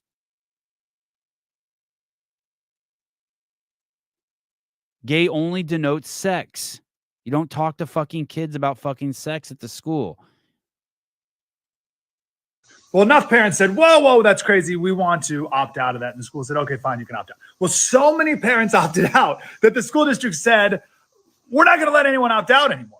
Now, they could have said, wow, this is very unpopular. We're going to stop this LGBTQ plus stuff for 3-year-olds. But they didn't. They said, we're not going to allow parents to opt out anymore. Well, enough parents sued. It went to the courts, and the courts came back and ruled in favor of the school. Books like this, where a little puppy gets lost at a pride parade, and you have to find the puppy, and that's how you learn your letters. So K is drag king, L is leather, Q is drag queen. Hey, listen, all of these people in this book have been fucking like, there's no happy people. Like, if you spend time dyeing your hair blue, it's a strong correlate that you're not fucking happy with yourself. Sorry, it just is. It just is.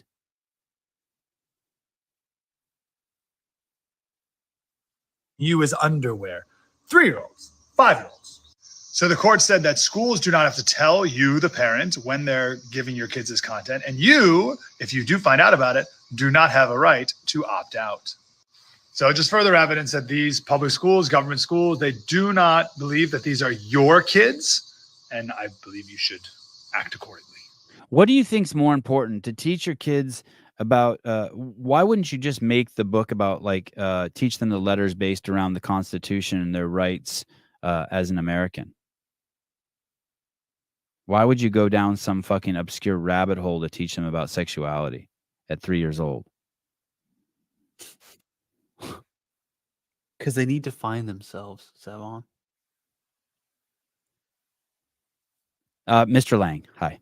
Okay, so you're teaching them about sex then based on your gay comments.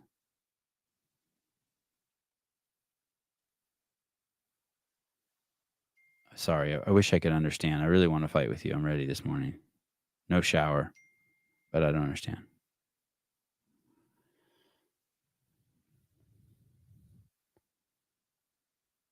And if it wouldn't matter if it wouldn't. By the way, no one get confused, and that's the thing where people get confused. I don't want them being taught about any sex. Has nothing to do with it. Has nothing to do with being gay sex or straight sex or dog sex or. I don't want them being taught about any sex. In the 8th grade, when they dissect the frog, they can talk about the organs and what they do, you know? And in high school or whenever, they can watch the movie on Nova that shows the sperm and the egg meeting.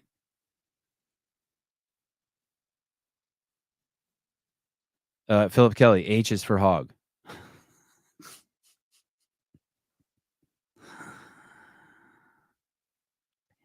I don't mind procreation being taught.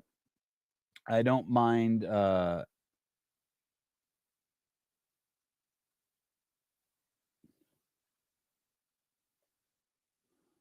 Oh, look at this. Someone sent it. This is amazing. There's video of it, I think. This is oh yeah, look great. Wow, you're gonna fucking love this, Caleb. Oh boy. This is the 2 gay parades clashing. Oh yes. This is This is the Queers for Palestine clashing with the LGBTQZYZ parade. oh my god. And the 2 marches have collided.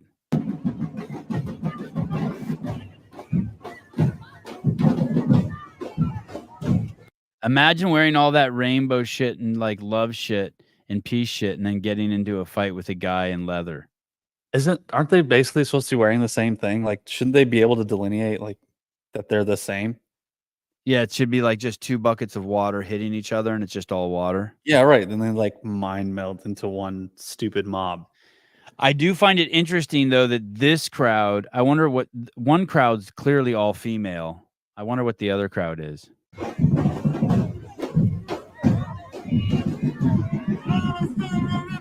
Oh, okay, that's the difference. Everybody's wearing shamogs or whatever the fuck those are called.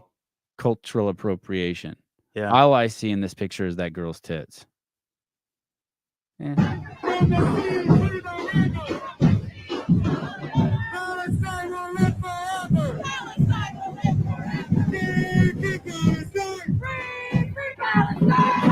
Tell me if you see someone in there you'd want your daughter or your son to be have a relationship with. Tell me if you see anyone in there. All right, slim pickings. Let's give it a shot.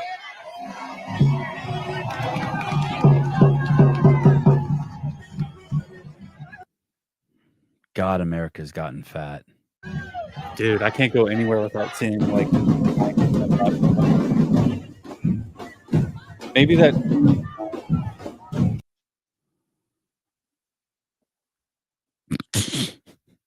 I love the bear. I love that bear too. Bear.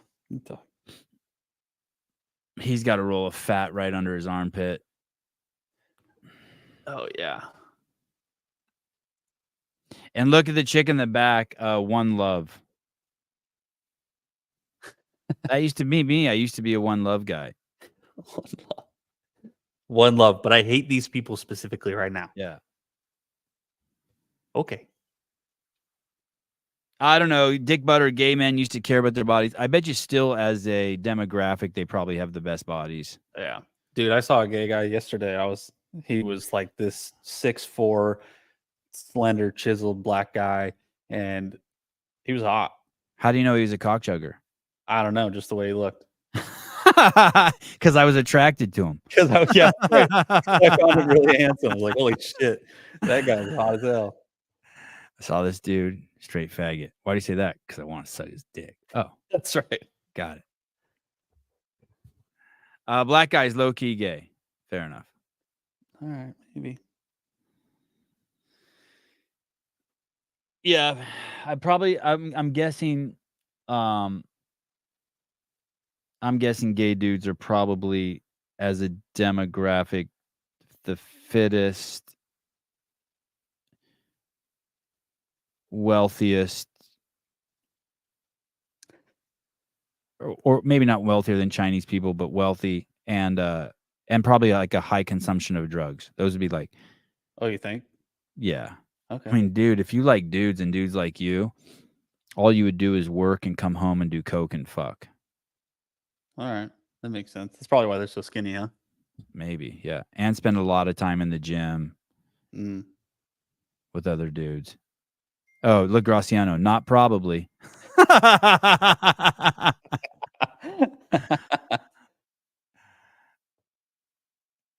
Fergie Show, this is true too. If Soros gives your organization money, you have to question its impact on our society. Soros makes his money shortening your country's currency. Yeah. That's a really concise thing. If you don't understand what he's saying right there, look that up. That's really important. Soros makes his money shortening your country's currency. Sean Sullivan, how do you know he's gay? Because he was balls deep in Caleb. Gaping. All right. Not much of a show today.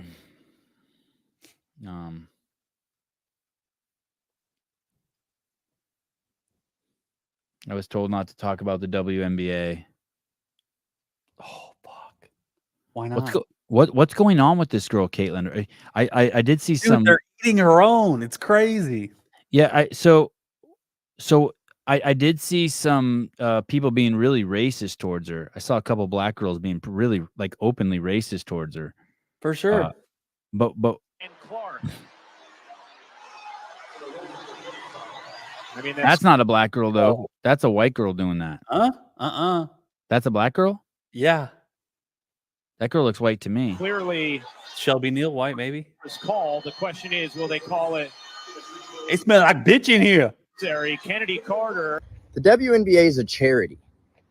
The WNBA is a charity that is funded by the NBA. The reason for that being that there are not enough people interested in watching the WNBA in order for it to be a profitable organization, and it relies heavily on the generosity of the NBA. Well, all of that had an opportunity to change with Caitlin Clark. She made people who never watched women's basketball finally start watching women's basketball, and she would have been the reason and still could be the reason that people actually get excited about women's basketball. But the women in the WNBA have taken it upon themselves to bully her. Honestly, I hope she quits it, goes and plays overseas. And that way you guys can have a taste of what it's like to bite the hand feeding you. But if you're too stupid to understand when something good has finally come for your sport, then maybe you deserve to be paid $70,000 a year and have nobody show up to watch your games. Dude. Is it really that bad? Dude, it's so bad. They're just like abusing her every game. They're just call her hi. So, Hey. what do you guys do besides debating the NBA? Hold on. Something's not right. That's the dude with the world's deepest voice. Hold on, something's not right. I just updated my Roadcaster too. I don't know why it's doing this.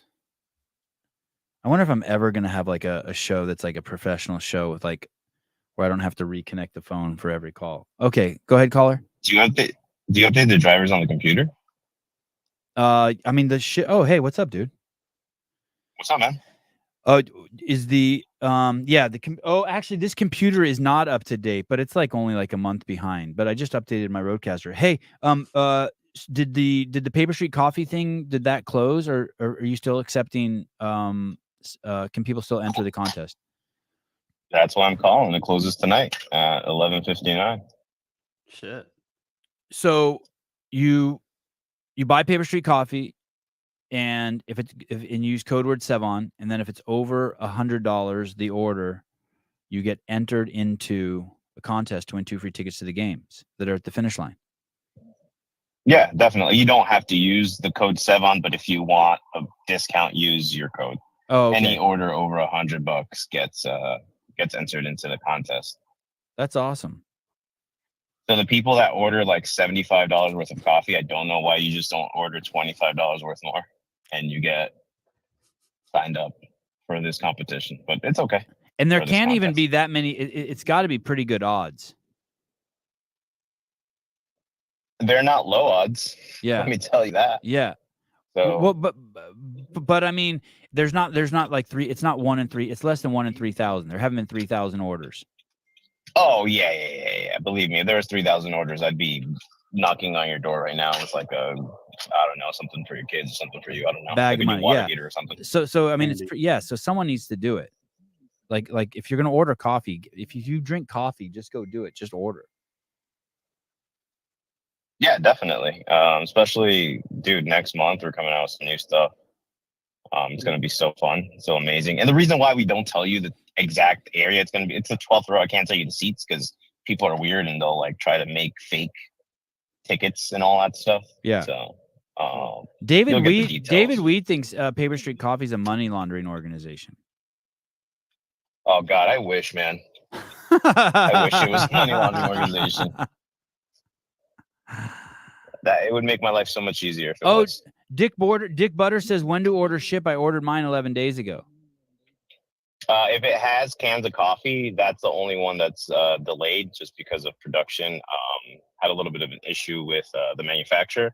They're a small manufacturer, so it's totally fine for them to have little hiccups like this. When I order, I usually like, get mine. I get mine fast when I order.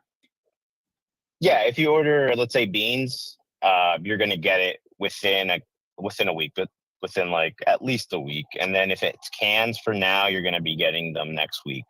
You're gonna get 2 orders of your cans and orders of your coffee. And again, that's on me. Oh yeah, he ordered you know, 17 cans. He ordered 17 cans. Yeah, the cans will just be shipped out next week, and that's my bad. But again, I'm doing my best to make sure that we don't use some crappy company. I like using the same people, especially since have an established relationship. Standy Randy, your also- coffee is actually surprisingly really good. Thank you. That's because we're coffee people. We like coffee. We appreciate coffee. Hey, for those of you who don't know, mine and Gabe's relationship started with just like through DMs, and he would show me his green beans, and he would drive from Jersey to New York to a roaster and roast them himself, and we talked all about beans. Like, he's a fucking dork, guys. Like he's like, he made coffee for him. He wanted to drink the best coffee for himself. And so he was getting beans from himself and testing out different. They come green, right? You get them green and shit.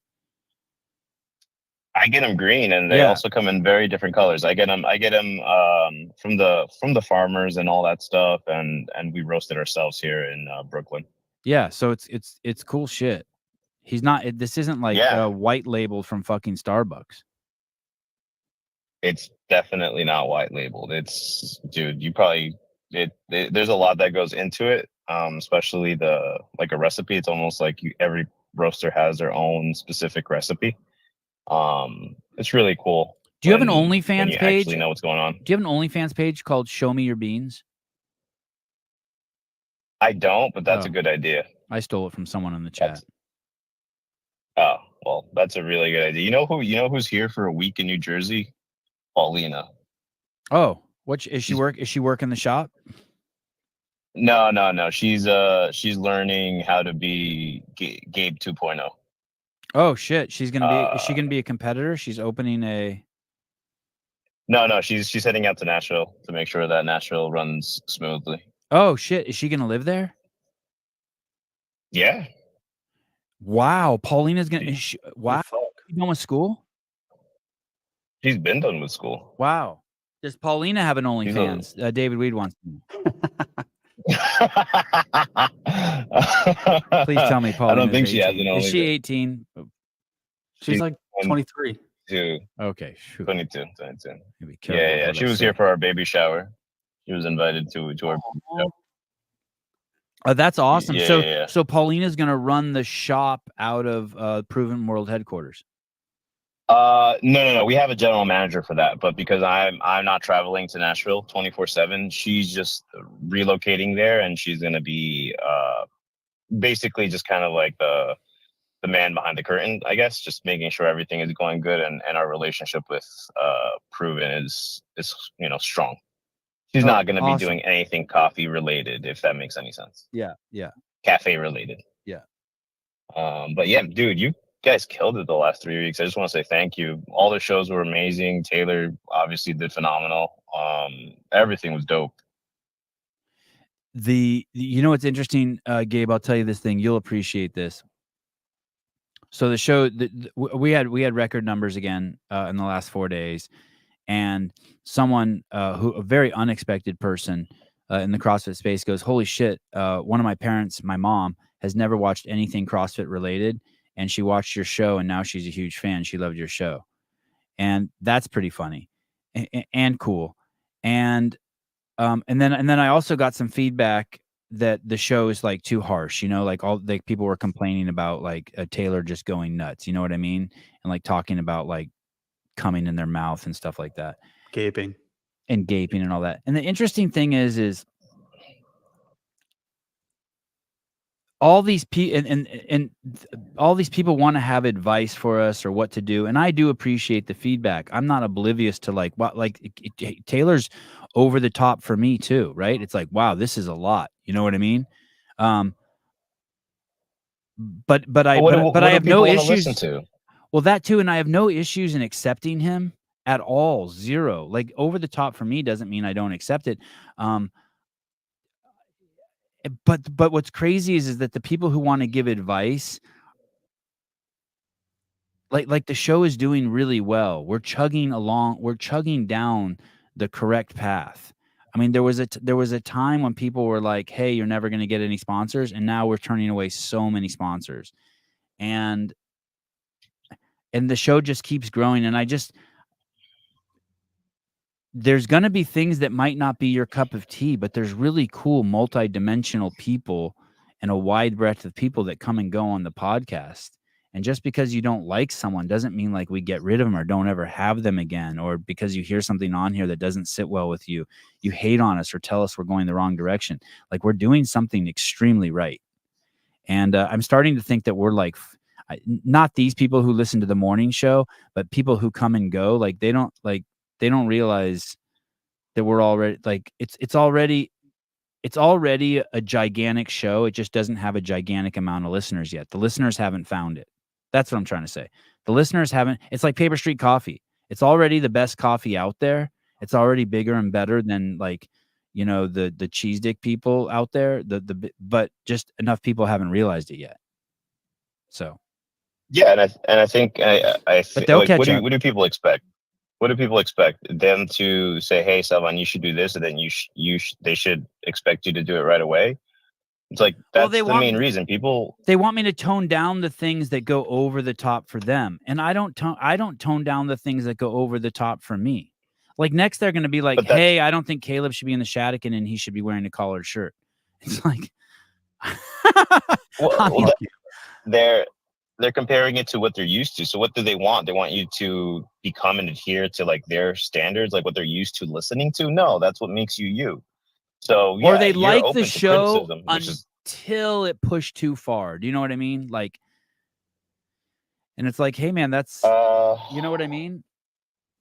But that's what makes the show the show. That's right. You push too far, and then you have to. You're comfortable enough to kind of figure that out through the process of the show and say like, okay, was too far, or is it just one person out of 100 saying this? And you do that live on air with people. Right. And we do push things too far, but I also see other things like, I got a free subscription of XM Radio for 3 months, and I've been listening to XM Radio, and the 3 shows that I listened to 114, 116, and 100. That's Howard Stern, CNN, and Fox. And dude, CNN and Fox and Howard Stern push shit way gnarlier than we do. I mean, the shit that they say on those radio stations, sometimes I'm like, even have my mouth wide open. I'm like, I can't believe they said that. And so it's like, hey, and those are popular shows. So yeah, and look at ESPN. Look at what's crazy. Look at ESPN, the most liberal, progressive, kind of one of the grossest fucking corporations out there, and they say the craziest shit out there. It's too bad. This is gonna be so self-serving, but it's too bad CrossFit won't embrace me more. Like, I mean, that HQ won't embrace me more, although they've been great to me. I guess I shouldn't talk shit. They gave me tremendous access to the West Coast Classic. I'm sure they're going to give me the greatest access ever at the games this year because the behind the scenes was just gushing over them last year. So I'm sure they're gonna do that. And Dave comes on the show, but I wish that they would open up a little bit more to like, we have a wild hardcore audience. CrossFit's hardcore, and how is something that's so pathetic and scared like ESPN more wild than CrossFit? You know what I mean? CrossFit's so sterile compared to ESPN. Like they get crazy on there.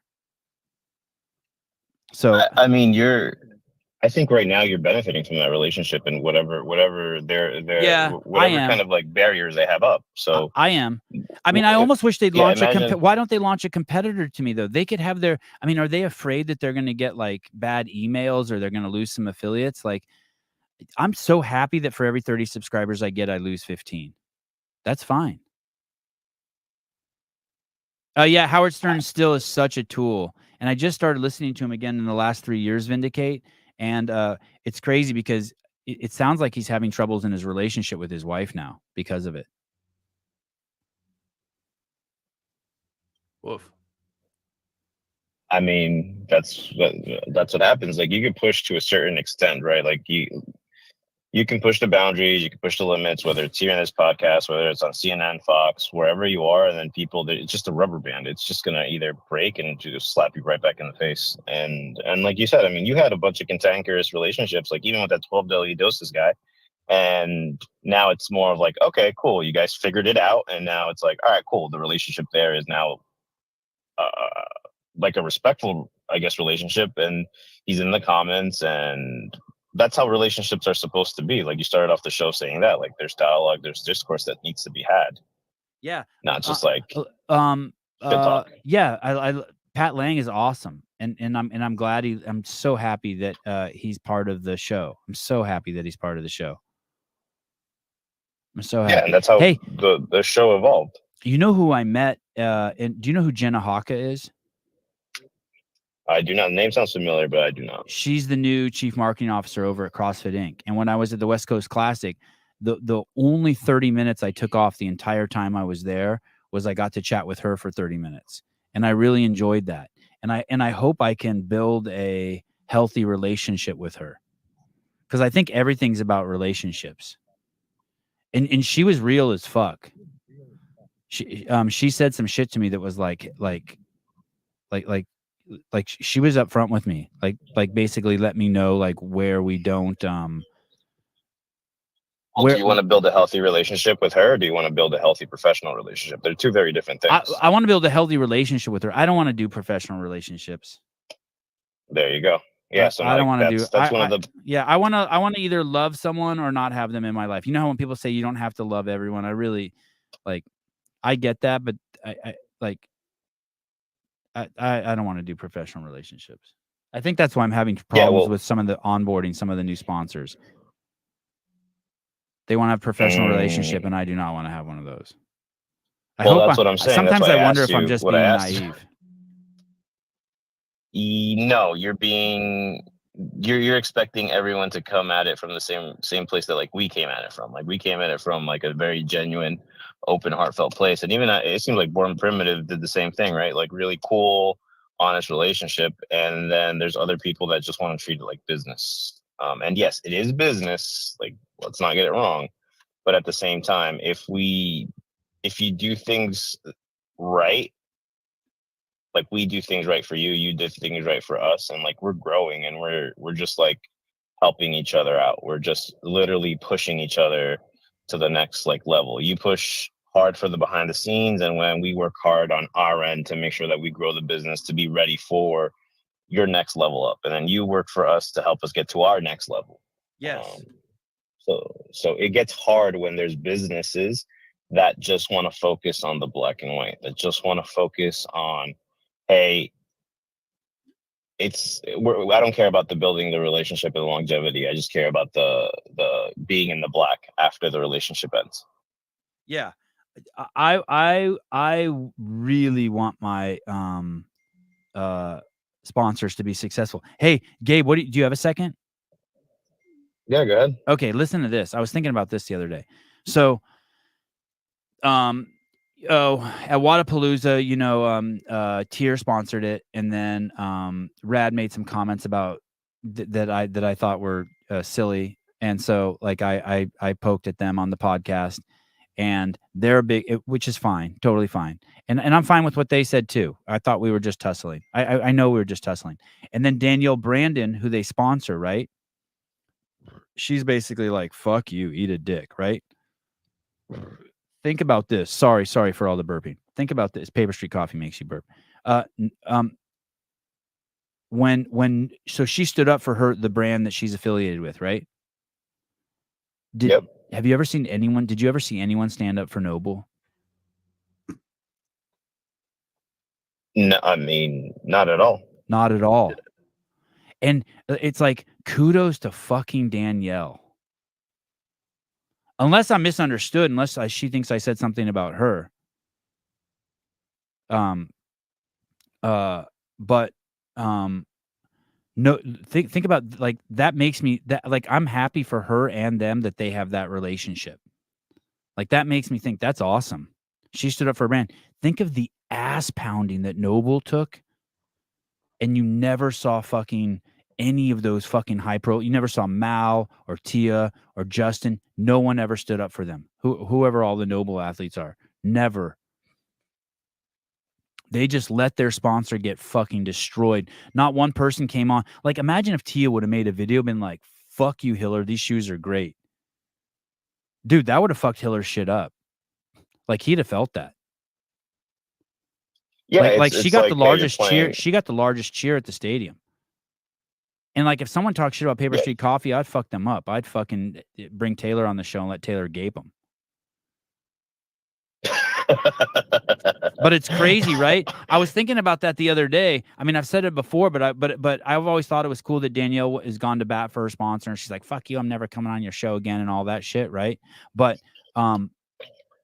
that's cool. Stand by your sponsor. I mean, it gives you and your relationship some validity. But no one stood up for Noble. That's that relationship. They don't give a fuck.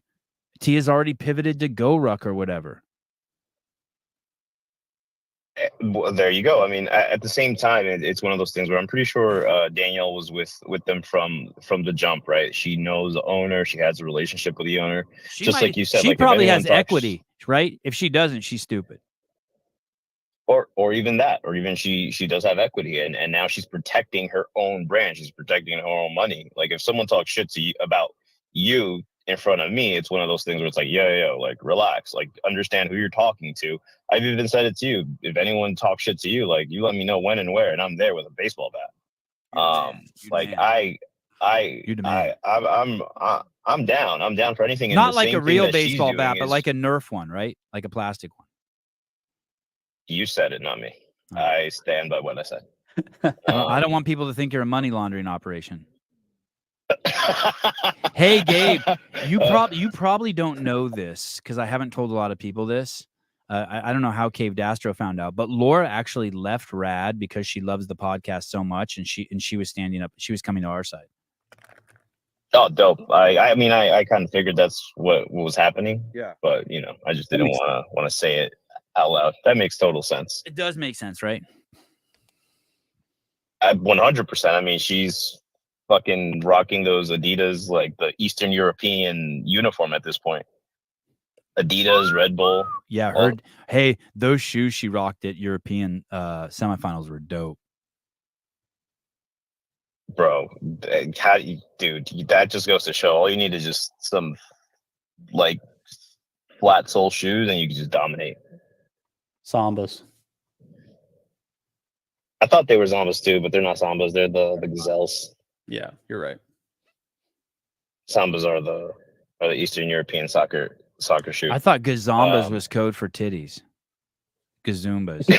Hey, by the way, is definitely code for titties. By the way, so when I watched this is totally off fucking the rocker here, but when I watched the Danielle Brandon documentary, Like I was just so into her mom, and her mom's tits are just gigantic. In the interview, she had like fucking 8 inches of cleavage showing. It was crazy. And every time she would come on, I just kind of pictured myself like, oh, Gazumba's boobs, really big boobs. Yeah. And her mom has these huge tits.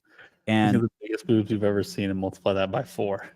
Gazumbas are the biggest boobs you've ever seen, and multiply that times 4. That's how big Gazumbas are. Anyway, so and every time her mom came on, I just kind of pictured like being in college with her mom. Like me and her mom would have got along great, right? We're probably like the same age. And so I and then this weekend, Danielle's mom was at the event, and someone told me that they're like, "Oh, I saw Danielle Brandon's mom." I said, "Oh, cool. Did you talk to her?" And they said, "No, but dude, her tits are huge." Like someone said that to me. And then I saw this. Someone sent me this. I want to show you this. I want to show you this CrossFit Games post. This is a wild. I think it's on CrossFit Games. Is there an interview of Daniel? Where's that interview of Danielle Brandon? There might be one with Lauren.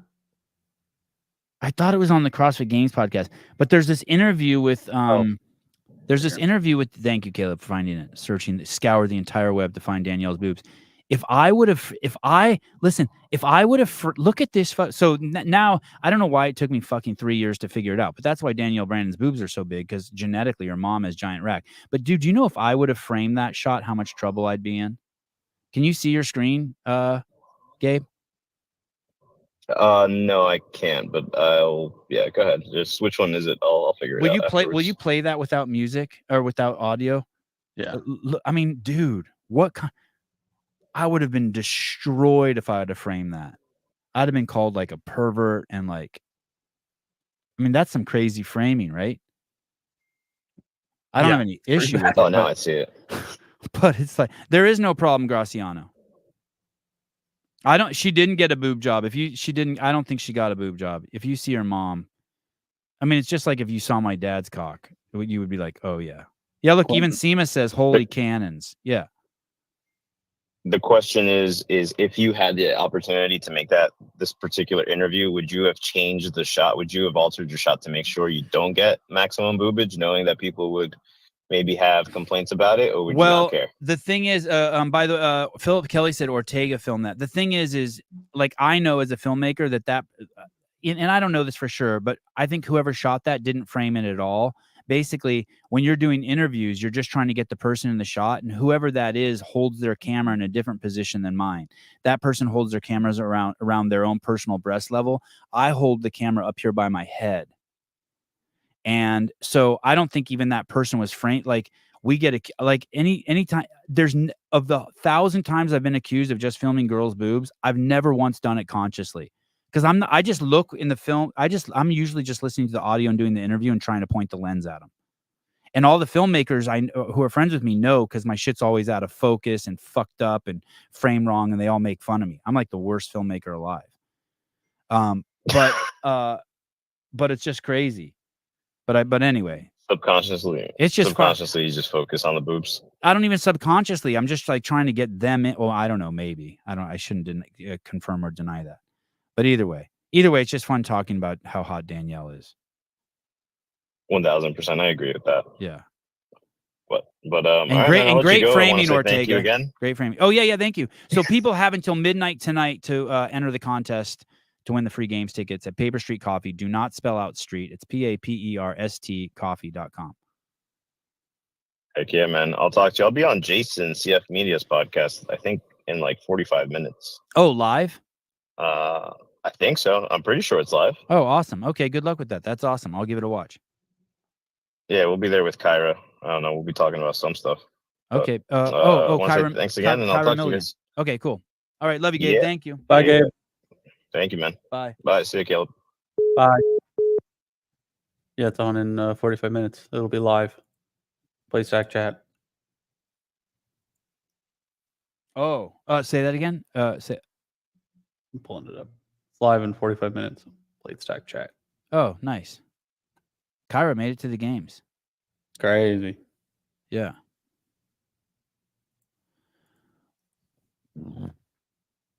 Dave Pate, Sevon, we got to address Matt Fraser's new noble bullshit business.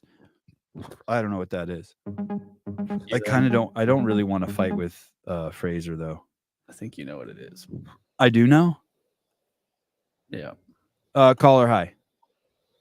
Sevon, what's up, dude? Hey, what's up, man? Not too much. Yeah, I just want to say, kind of touching back on everything you guys are talking about, the rawness and kind of the uncut side of your show is definitely what keeps me interested in watching. And I think one of the biggest things that HQ should probably realize if they haven't yet, like me from the average viewer, the reason I got into watching or was, I guess, pulling for anybody is your original videos behind the scenes, like made me a huge Bridges fan. And then I can't remember a time where I gave a shit as much about a CrossFit event as I did this weekend because Taylor being in it. Oh, and yeah, that was awesome, right? He's giving us so much. He's giving us so much. Yeah. It's literally the only reason I watched. And then also same thing with Colton, as you created that like 2 years ago, like just the buy-in. I love sports. I watch every sport. Like the storyline to grab a hold to is so important for the average viewer. And I just feel like the way you present it is unlike the just standard watered down positive bullshit that they feed on in between the events. Like I'm tired of seeing the same shit. I want to hear people like Taylor come on and talk like themselves and be themselves. And it makes guys like me love him. I mean, he is the white trash people's champ for sure. Wow. We're all pulling for it. Hey, what about, let me ask you this. How do you process it when I say things that you don't agree with, or if I go over the top, or how do you process, how do you do that? How do you So I don't care. I don't give a shit. I love it. I don't know, man. It's what makes me want to watch the show. Right. Is that you do say that shit. This is Jimmy, by the way. From the Murph guy. Oh, I didn't even recognize your voice. Oh shit. Yeah. Yeah, man. It's been a while, dude. Yeah. Hey, you sound so relaxed. For real. Yeah, dude. I'm super chill now. Oh my God, you sound fucking great. Not that you ever didn't sound great, but there was this. Normally when I talk to you, I felt like you were pretty intense. You sound like you sound so chill. No, for sure, dude. I've definitely chilled out a lot. And then, dude, I haven't been really into CrossFit stuff for a while. I mean, like as much as I was, but I mean, it is a testament to your show. Like watching Taylor this weekend because again, I love the show, love Taylor. Like I haven't been to my box in like 7 months. Just been working out at home, but I'm gonna go today because of the show. Oh, yeah. That's awesome. Did you just run like a 100-mile, like a ultra marathon or some shit too? Yeah, so I got into that, dude. That's pretty wild. So I got into that, and then I failed my first one. Listened to your show like all the time when I was running, and Charlie came on there, Charlie Lawrence, and then Caleb. I messaged you. You got me hooked up with him, and then he took me on as a client. So he coached me to finish that last 100. It was pretty cool. Charlie Lawrence, the 50-mile world record holder. Yeah, that guy. Yeah, it's my boy now. Wow. Hey, dude, what a great guest that was, right? Dude, it worked out great for me. I wouldn't even have known who he was until that show. I would love to have him on like, again. I need to write his name down. Dude, that's you definitely do because he's about to go after the 100K and like the 100K record. And what I love about him is like going on, like again, why I love Taylor so much is like everybody in the running community is super nice. Like he posted his videos, like basically like he watched the 100K championships. He wasn't healthy enough, and he's like, "Fuck you, I'm coming for everything that's mine." Like just kind of talking shit. Like I like that shit, man. I want to see that. Yeah. So it's like I would probably never watch anything to do with 100K or running in general, but I'll probably watch it now because I like how Charlie is. I don't know. I think you do the same thing with the shows, dude. It's sick. So don't water it down at all. Keep doing everything that you're doing. Talk the way that you are. Have Taylor on talking like the white trash people's champ that he is, and that us other white trashers relate to. We love it. Hey, the unfortunate. I don't know if this is fortunate or unfortunate. I don't think I know how to. I don't think I know how to tailor it down, to tone it down. But here's the other thing too that people need to keep in mind. Like for Colton and Taylor, like they're really exposing themselves. And so for all the people, there's all these comments out there on YouTube. And of course, there's going to be all sorts of douches who are doing nothing with their life who make those comments. But whether you like them or not, they're really putting themselves out there. And it's pretty amazing. We should all be thankful that we get to live vicariously through them because they've given so much of themselves online. Dude, yeah, it's fucking amazing.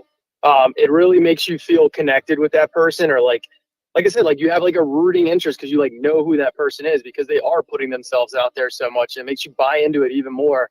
And then like I've met Taylor several times, man. Like he is the exactly how he is on the show is exactly how he is in real life. And he's a great fucking dude. Yeah. And I just love that it's highlighting that. And then also the guys talking shit. Like I commented on the thing. I was like, bro, if you're talking all this shit, like, come on, kill Taylor, motherfucker. Yeah. Call it up. Oh, Call yeah. it up. That's awesome. Yeah. If not, shut the fuck up. Come get that money. $1,500 this week. Yeah. No, keep doing everything you're doing. Keep Taylor turned all the way up. Love it, man. I appreciate you guys.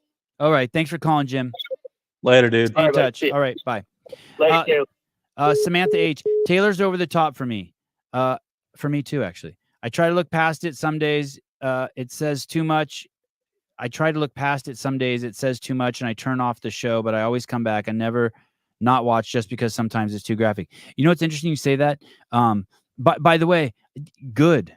You're a mom of 4 kids. What a great, healthy response. What a fucking great, healthy response. I approve. For me, it doesn't get too graphic because I don't visualize. For me, sometimes he touches my insecurities about what other people who are watching the show will think. Like he'll say something, and me and him talked about this. Like if he calls someone who's gay, I all of a sudden think, oh God, I hope he didn't offend the gay listeners. And but I still just accept him. I mean, I love him. I don't project that onto him or think, hey, I'm not going to have him on, or I never even go even remotely there. Caller, hi. Hi. Hey, what's up? I agree with the last caller. I think that you guys should just keep doing what you're doing. I love Taylor. I was there this weekend cheering for him on every single event. And I mean, I own a business. If people don't like it, they can go somewhere else. They can watch another podcast. Like, because if you change what you're doing, then you're not going to be authentically you. And then it's just not going to work out. Right. And also, the narrator blend of Paper Street Coffee is the best. Narrator? The narrator.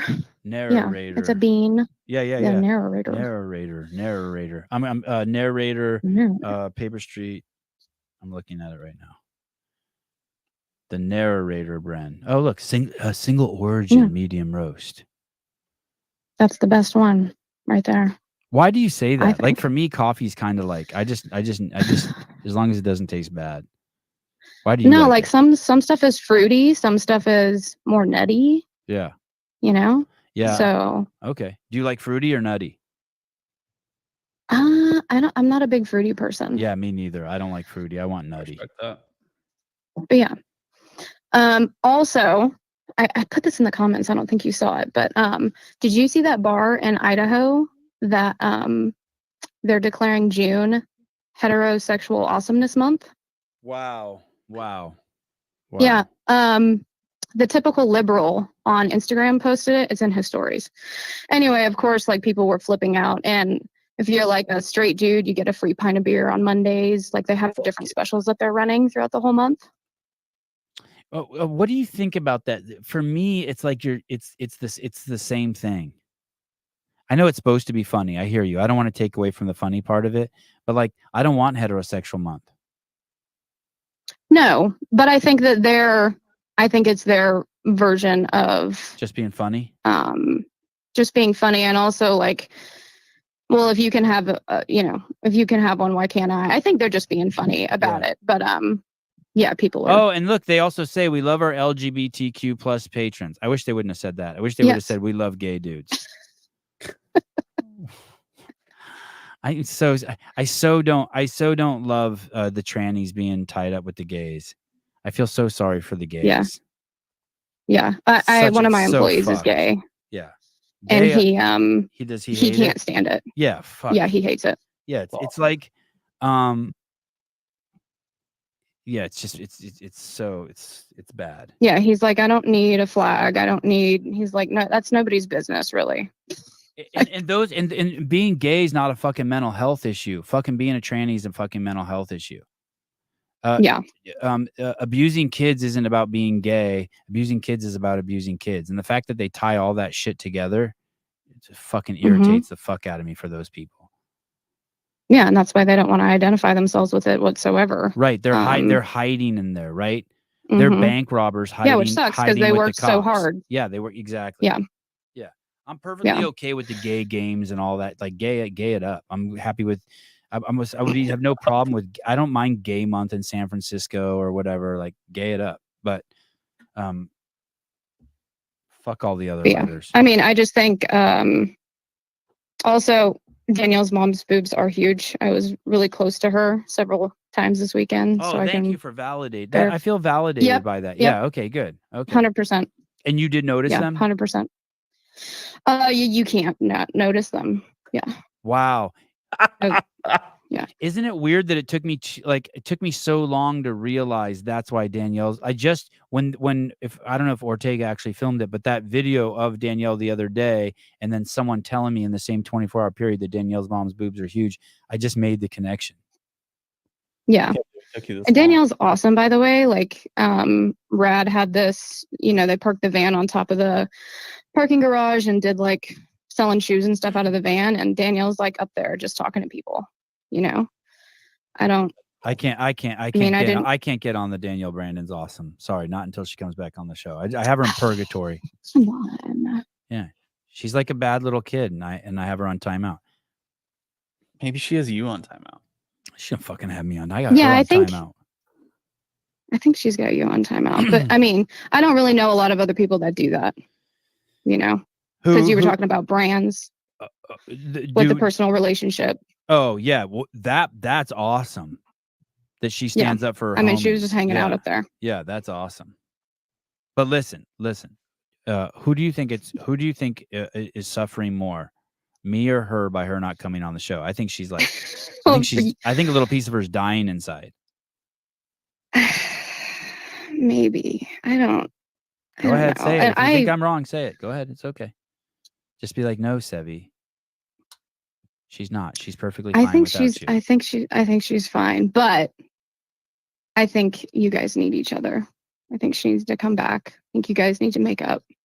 I really wanted to make up with Danny Spiegel at the Carson. I've not said this out loud yet. I really wanted to make up with her.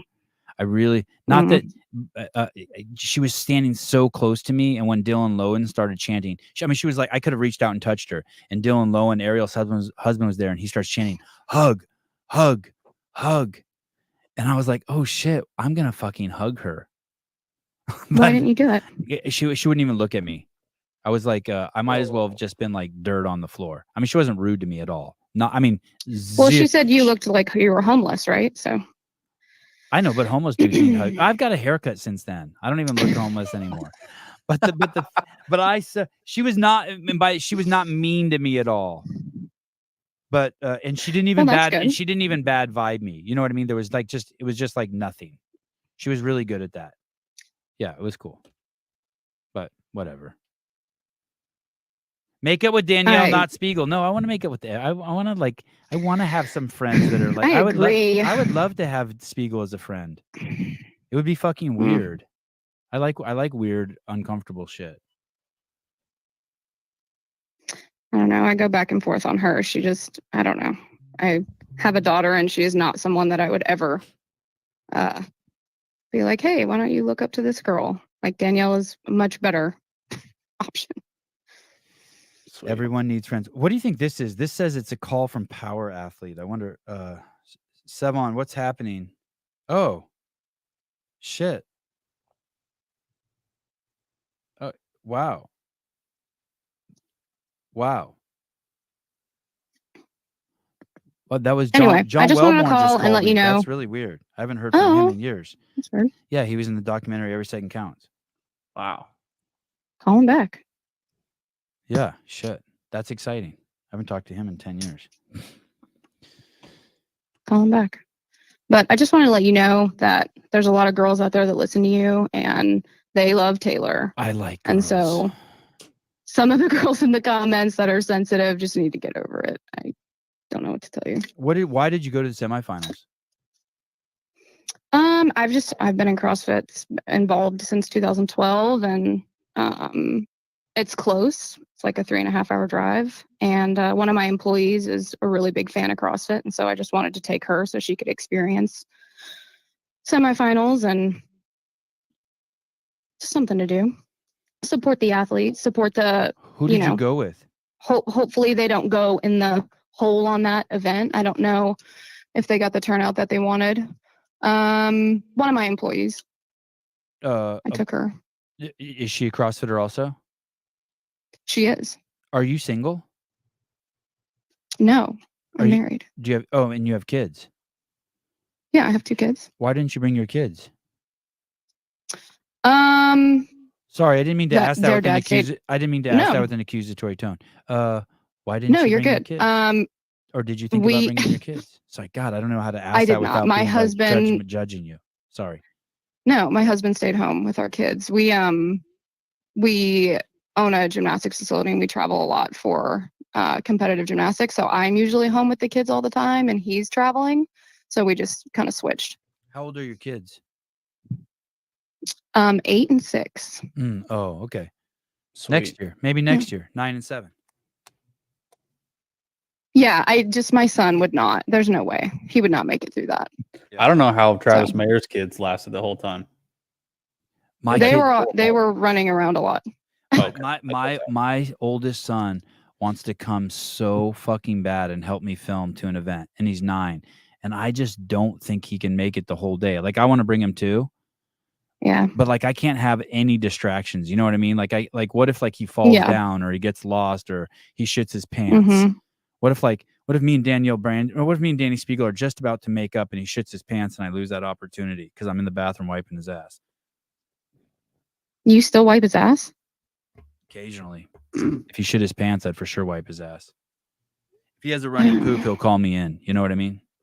Oh, yeah. Yeah. I understand. Yeah, I would wait till he was older. I mean, at least give him a morning. You don't wipe your 6-year-old's ass anymore? It's completely done? It's super rare. You're a good mom. I do all sorts of helicoptering shit. I still put I don't go in there. One of my 7-year-olds isn't even efficient at tying his shoes because I tie his shoes for him. That's 7. I feel like that's a skill though that has to be learned. I mean, I guess I don't know if wiping your ass is a skill that needs to be learned. But you need a lot of repetition, a lot of finger dexterity, and because I always fucking baby him and I always do it, he hasn't cultivated it. Ugh. Yeah, you just have to tell him no, I'm not doing it anymore. But I want to do it. But I want to do it. Just get him Crocs, then I'm being just a shitty parent. I'm thinking about myself and not him. Don't get him Crocs. Fuck no. Caleb did it. Fuck so no. Ugly. I put my kid in a fucking dress before I put him in Crocs. When I see Crocs, I just think straight fucking ugh.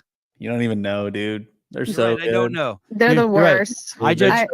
You know what's even better than Crocs is Birkenstocks that you just slide your feet on in there and you just walk around in them all day and they're comfortable as fuck. And then you can traverse any terrain of any sort. They're so good.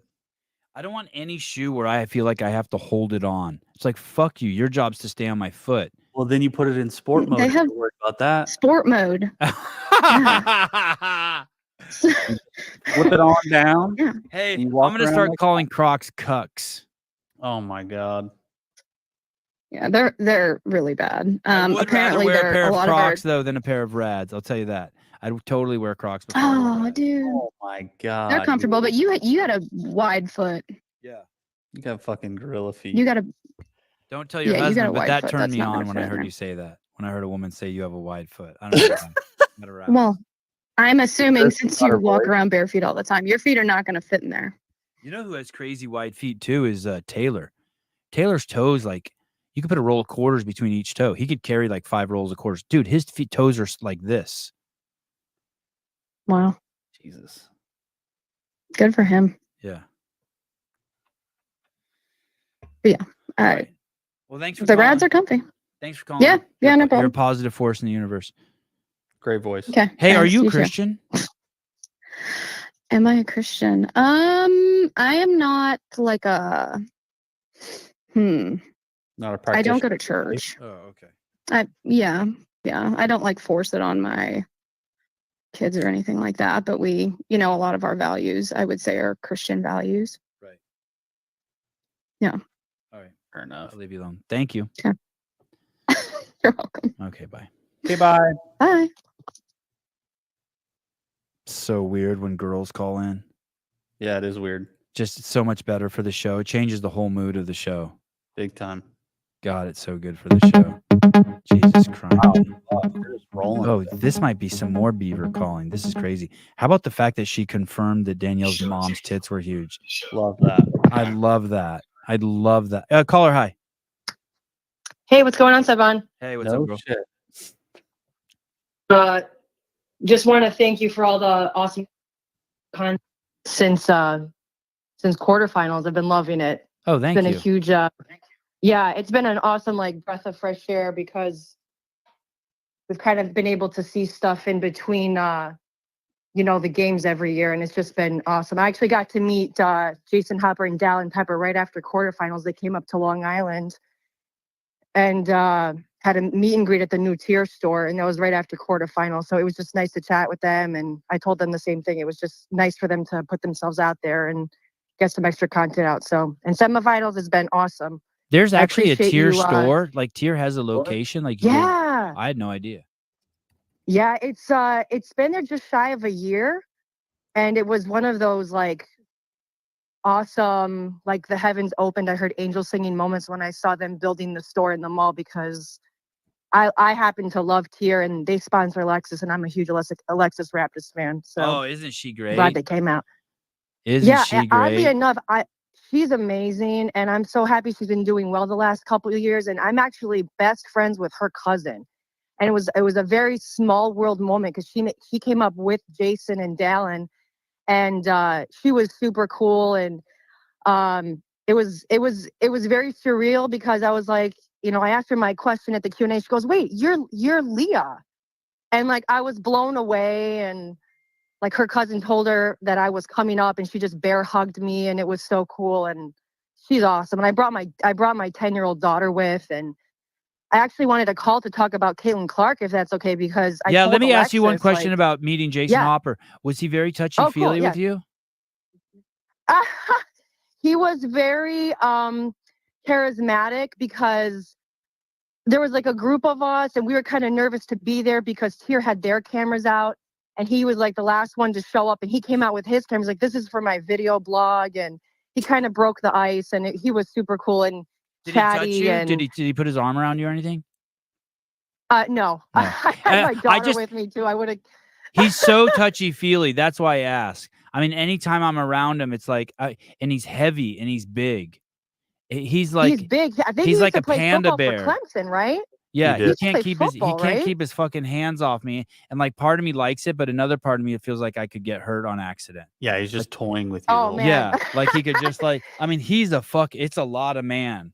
He could throw And- you. And Yeah, he was great though. He was great. yeah, okay. And Dallin was super cool too. Dallin was talking to Dallin was shooting the breeze with my daughter, talking about his younger sister, and they were just chatting it up, and it was They're just great. It was They're great. such Alexis, good dudes, man. They really are, and I'm super pumped for Alexis, and I had her top 3 for the semifinals, and she just I'm so impressed. She had to do all the day 2 in the second to last heat, and that's just super impressive. So props to her. Okay, tell me Props to her. about Caitlin. Oh man, so my good friend just took her daughter to see a Liberty game here in New York. Is she on the And, Liberty to see team? Is that her team? Maybe. No. I think so because her daughter's I'm not sure, but her Okay. daughter's like an uber Caitlin Clark fan. Okay. And she's young too. She plays for And I was Yeah, there you go. And it was really sad because my friend who went said that a lot of the African American spectators around them were really saying some awful racist things, like throughout the entire game. And she had her daughter with her, and the jealousy is just so bad. It's just so bad, and it's really sad. It's really sad for women's sports. Yeah, it's unfortunate. It's bizarre, right? Yeah, I'm happy that a lot of the male athletes out there are speaking up about it, because it's sad because it makes women look really petty. First of all, You guys are. like we You can't. guys are. Like what the heck? I mean, I don't have a lot of friends who are girls, and I think this is why, because I just get along better with guys, because I can't handle any of that trash, garbage, jealousy stuff. I really don't have time for it. So I'm glad a lot of the Shaq has spoken out about it. Charles Barkley has spoken out about it. I love the clip that you played before at the beginning of the show. It's like, come on, guys, let's just like have our sport. Hey, listen Like to this. all of a sudden you're flying around in like private jets all of a sudden. Like, why do you think that is? The thing, listen to this. A talking head spoke up, including NBA star Draymond Green, who carries his own reputation for physical play that tends to push or cross the boundary. Green commented that the Fever better go get an enforcer, meaning that I think that means that some of her teammates should start protecting her. Right. There's some inherent respect to comment like that if the interpretation is that Carter believes the idea of Clark's needing an enforcer is invalid. Sorry, go ahead. Listen, her teammates, it needs to come from the top down. It needs to come from their administrators, their owners. Oh, those woke motherfuckers are afraid of anyone with dark skin. They're fucking terrified. It's really terrified. sad. It's really, really sad. I mean, I live in New York, and it's just, I have to I'm bouncing around on ideas, but I happen to be in a healthcare facility the other day. Are Huge you pride black? Are flag you on the black? window. Are you black? No, No. I'm not. Oh. I'm not. Okay. I'm Mediterranean. I'm Mediterranean. Middle But Eastern. it's You're just- I Middle wouldn't- Eastern, basically, is what you're. Are you Middle Eastern? I'm Greek. Oh, no, you're not Middle Eastern. Sorry, you're actually our Mediterranean. My bad. Yeah. But yeah, it was in a healthcare facility, huge pride flag, and I'm just like, well, did you have your American flag up during Memorial Day? Because I didn't see that last week. Yeah. And they've got, crickets, nothing to say. It's like, and I'm in healthcare. I'm in healthcare myself. Like I'm like ready to graduate to become a registered nurse in December. It's like, you think we're gonna turn people away? Like, you need a flag to tell people they need to come here if they're sick? Come on. Just come and we'll take care of whoever. Come on. What's crazy too is that sport will be dominated by black people, basketball. And the fact that they can get someone in there that draws more money to them at the end of the day would just be more money for everyone. Right. And so it's it's just short-sighted. Yeah, it's just short-sighted. Hey, can you drive? Are you a good driver? Yeah. You parallel park? Yep. You don't are you you don't do you death grip the steering wheel? I mean, I'm not originally from New York City. I grew up upstate, and we drive. I'm driving my mom minivan right now. We grew up driving trucks, so we're not afraid to do anything. Can you drive with your knee while texting and yelling at your kids in the back? Heck yeah. Okay, all right, fine, fuck it. All right, you're good. Will Brandstetter is saying that women who call this show can drive, and I'm just all right. You can drive. You are capable. Oh, I'm not driving right now. I'm home, so. But you're capable of driving with your knee and yelling at your kids and shit like that. Oh, we're multitaskers. We got it. Yeah. All right. If your phone if you're driving and your phone were to drop into the well of the passenger seat, you'd have no problem leaning over and grabbing it. With my kids in the car, I think I'd try to be responsible and wait till I'm at a red light. Oh, fair enough. Okay, good. Wow. That was IQ. I failed. You are right, fair enough. Yeah. All right.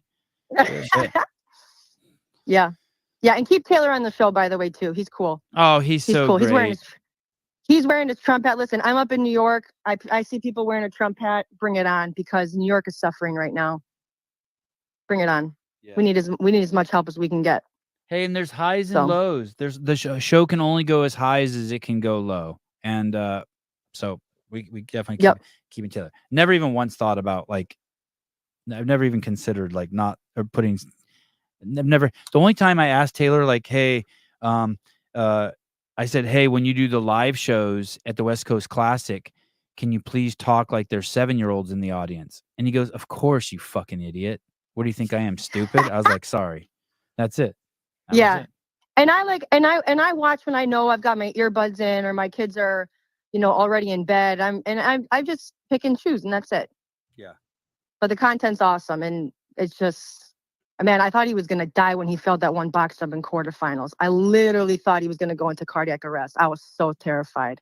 Holy crap. Hey, you and the other caller are the only 2 callers who ever called the show where the comments aren't filling up with hang up on them. This show is so sexist. Oh, Anytime a really? woman calls, yeah, this show is sexist. It favors women over People men. want me to get off or they're cool? They're cool. No one has said hang up on you. Or Oh, nice. but Thanks, usually everyone. Appreciate usually that. if someone calls in like 20 comments before they even say hi, the comments pour in hang up.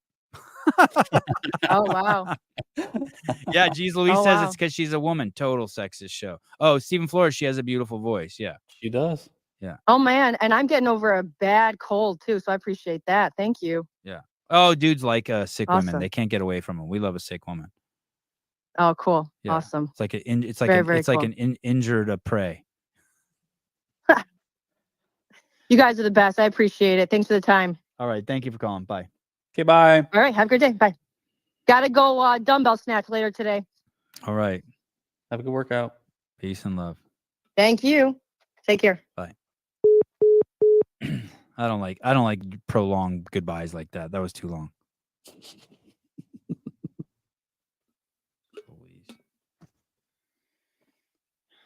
Oh shit, we're over the 90-minute mark. Way over. Jesus.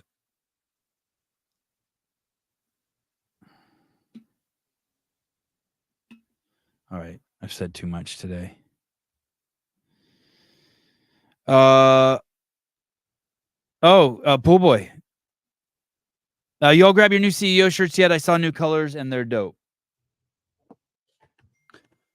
Oh shit! Is the training think tank battle continuing? Oh no, never mind. Oh, okay. All right. Is it? Yeah. It's over. Oh no, I was talking about the shirts. Oh yeah. I couldn't believe how many fucking CEO shirts I saw in Carson. Holy shit! Someone told me they counted 43 at 43 at Knoxville Syndicate Crown. Y'all grab your new CEO shirts yet? I saw new colors on there. Dope. Kind of like Pool boy, that. you the man. Pool boy, you the man. I have this purple one, but with the that like king card on the back or whatever. I like that one too. Yeah, I love the king card one. The relaxed fit is such a better fit for me. I wonder which one I got. Sevon, I was late, but Alexis Raptis looked great. She is leaned out and looking more fit than ever. I can't believe she's not married. She's a fucking stud. I don't want to go, but I have to. Sorry, guys. I gotta piss. Okay. I'll see you guys later on today. I got to do Dave Castro weekend review. I'm not sure when. Maybe it'll be late night. Thank you, Kenneth, for the heads up. Frodo, I'm glad I didn't buy a shirt at the Syndicate Crown. Now I have money for the new CEO shirt. I'm going to get off this show and chug a Fit Aid. I have a whole fridge full of Fit Aids. You have the creatine ones or the regular ones? Of all of them. They sent me like 5 cases of fucking Fit Aid. No shit. Yeah. Okay. And usually I would only buy 1 can at a time. Yeah. I can only get the creatine ones at my affiliate. So I have to like get them from my gym every time I want one. I like the white can with the gold writing. I don't know why. I'm just such a sucker for that fucking can. The black one? The black one is the one that has sugar and the white one's the sugar-free version. Oh. But I've been having like a Fit Aid every day now. It's like it's out of control.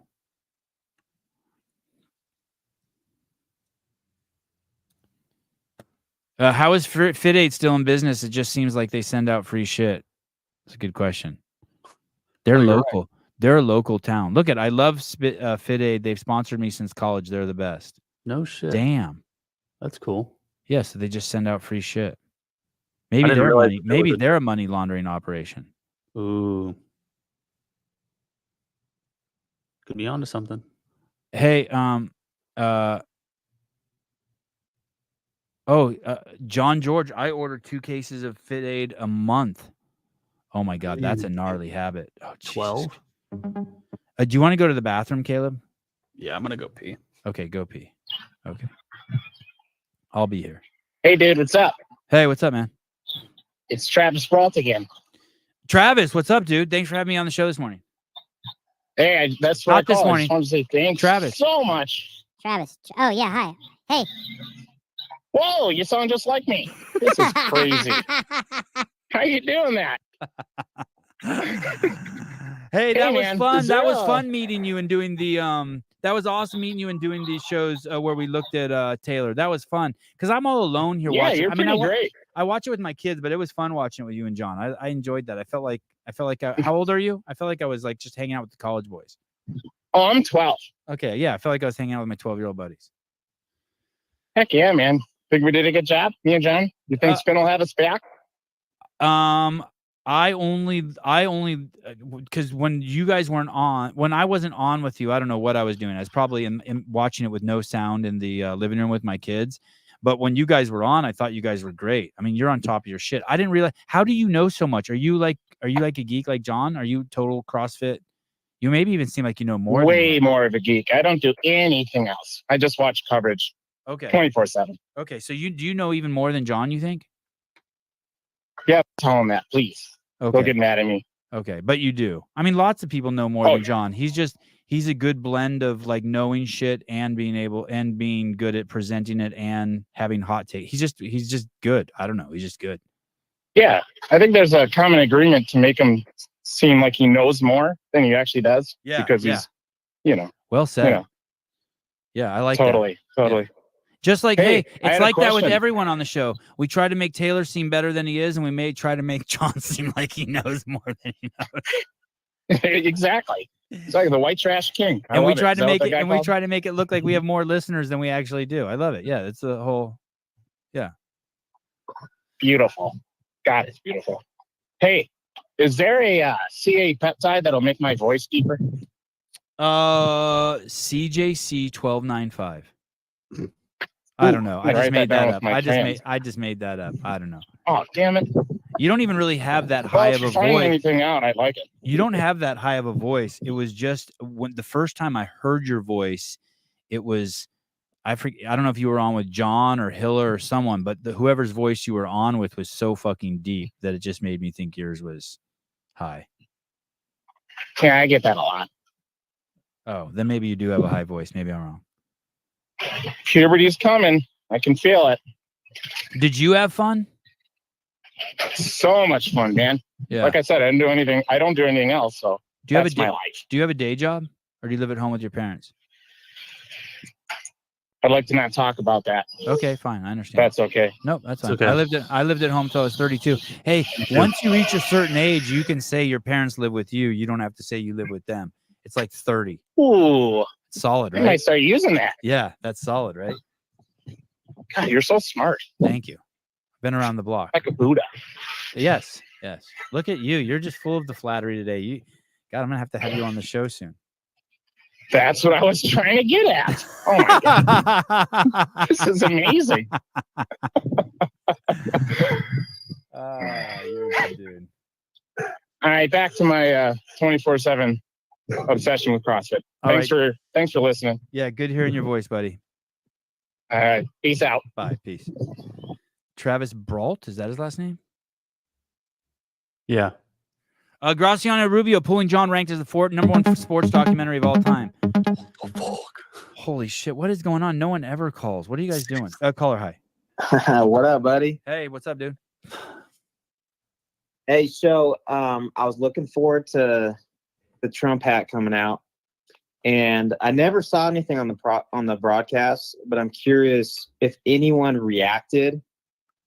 Like they never addressed it, but was there any reaction to the Trump hat? There was an event where he was on. I think it was there. There was an event where he was on a bike, and they put the camera right behind him. Sorry, I had to sniffle. They put the camera right behind him, and you could see his CEO shirt and Trump hat. Someone needs to find that and clip that for me. It was dope. Like they didn't avoid. I don't think they avoided it at all. It was on the broadcast. Yeah, I don't think. I mean, maybe I'm just naive. I don't think they avoided Taylor at all. I just think it was a shitty broadcast, like just shitty camera work. Yeah, I would give Sean. I don't know if Sean. I don't know if Sean and Adrian watched the. I think they watched the TV. They don't actually watch the live event. I think they watch a screen, so that kind of fucks them up. I thought they were good for the most part, but man, the filming was atrocious, atrocious. I mean, what's new, right? But yeah. So, and then this is kind of a discussion topic, but I'm curious your take on this. Like, I feel like I've been doing CrossFit for like probably a decade, and I feel like every gym I go to, regardless of the city, it's a very high percentage of conservative Christians do CrossFit, and especially at the elite level too.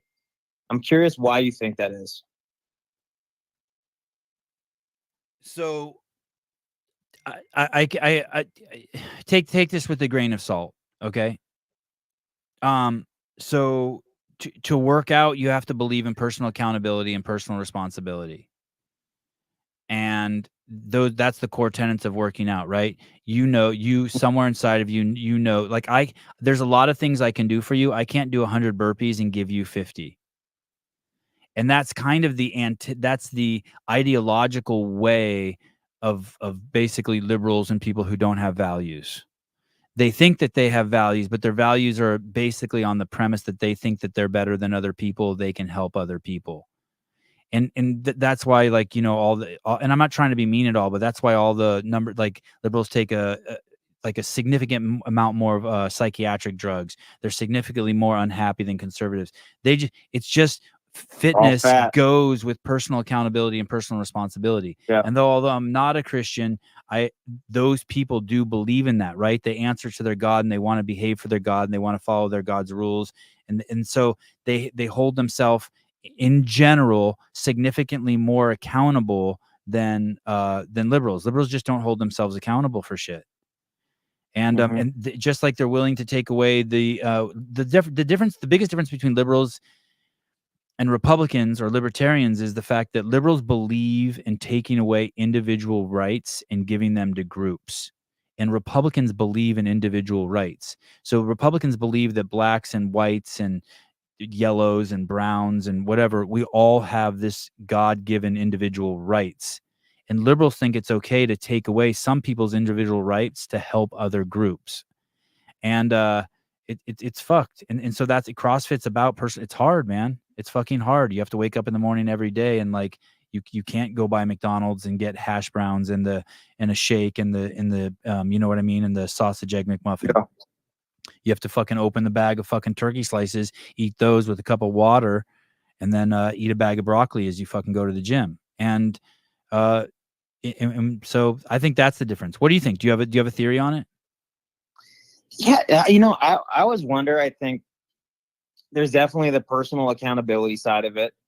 I think when you take health into your own responsibility, that's you saying like, hey, I'm not relying on pharma, doctors, the government to take care of me and my health. That's like my own responsibility. And I think that attracts a certain type of person. I think there's a real like blue collar mentality that comes along with just like wanting to work hard every day and kill yourself in the gym versus, go to 24-hour fitness, sit on a treadmill for 5 minutes and read a book. It's just attracts a different type of person. Hey, and along those lines, this is going to be a wild take, but I think also that there's a narcissistic component to CrossFit, and that community comes from the left.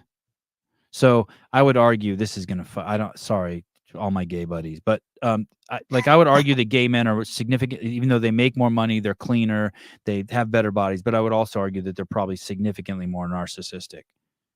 And so there's a group of us that do CrossFit. I mean, obviously everyone wants to have a nice body, but it's at the end of the day, it's like, hey, you just want to be able to go on a walk. You want to be able to get your groceries. You want to be able to enjoy your body. I mean, it's your fucking car out here. And only you can do that. And yeah, No, just, love it. Appreciate all the coverage. The Yeah. show's great. all right. Thank you. Hey, I also think this. I think that liberals that do CrossFit will slowly see that. And I think physical movement and taking care of yourself sort of starts pushing you towards the awareness, even if it's not explicitly spoken to you, to becoming more conservative. I really do. So when I hear these, like the New York Post says, working out makes you more conservative, and people get all defensive. No, I think it does. I think you start to understand the tenets of personal responsibility and accountability. And I don't want to say you start resenting people who don't pull their weight, but it's like, hey, I don't need to hear any fat person talk to me about climate change or the environment, because I know you're consuming 4 times as much plastic as me just in the food you eat. So it's it's interesting. If I can take care of myself, I don't need anyone else to take care of me. Right. And that mentality. Well, there you go. Comes a lot Yeah. free from that. Yeah, you don't need big daddy government taking care of you. Well, sweet. Hey, appreciate it. Thank you. William T. CrossFit is conservative because there are standards from external authority, not yourself. Fair enough.